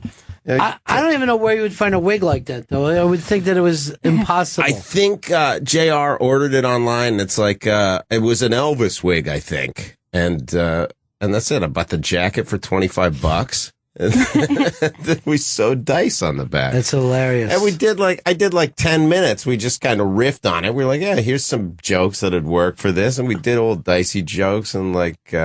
Some of them got cut, like, "Mary, Mary, quite contrary, shave that pussy. It could cause hygiene issues. You don't want to be clogging up Medicaid with gyno stuff." It's all, and then it says at the end, is you can't make fun of anybody. It's like, "But what about those fucking Jews?" And then you see everybody involved in the video is Jewish. Runs the credits. So see what happened. I mean, you never know. No, it's not going to blow up. It's only got 772 views. These things, if it was going to go big, it'd go big in what, a day? Yeah, but you never know. You got to get the right thing to pick it up, and off it goes. Sometimes you can step on a cake, and 10 years later, people are still pissed. Who knows? You never know what happens. All right, we got to wrap this up. Great to see you again, Aaron. Thank you so much for having me. I appreciate it. And congratulations. Chris is going to, in the best way possible, make a really exciting promo here at the end. Oh, yeah. Aaron Berg's American Etiquette book launch and stand-up show starring the winner of At Midnight, Big J. Okerson, and Chris DiStefano and Monroe Martin. It's happening at the Stand Comedy Club in New York City this coming Monday. That's October 19th at 8 p.m. You go to thestandnyc.com for more information. And the book party's for American Etiquette, Failing Upwardly in a Fox News Nation. It's available in stores now and online. And October 30th, go to hulu.com to watch 24-hour rental starring Aaron Berg and Michael Biehn. Oh, you're on that too. Yeah. That Nice. quickly. Wow. That's right. Great to see you, bro. Thank you so much for having me, guys. That's Always a it for pleasure. us. We'll see you again in 1974. Ladies and gentlemen, the evening is over. We hope you all enjoyed yourselves, and we'll see you all again in 1974. Good evening!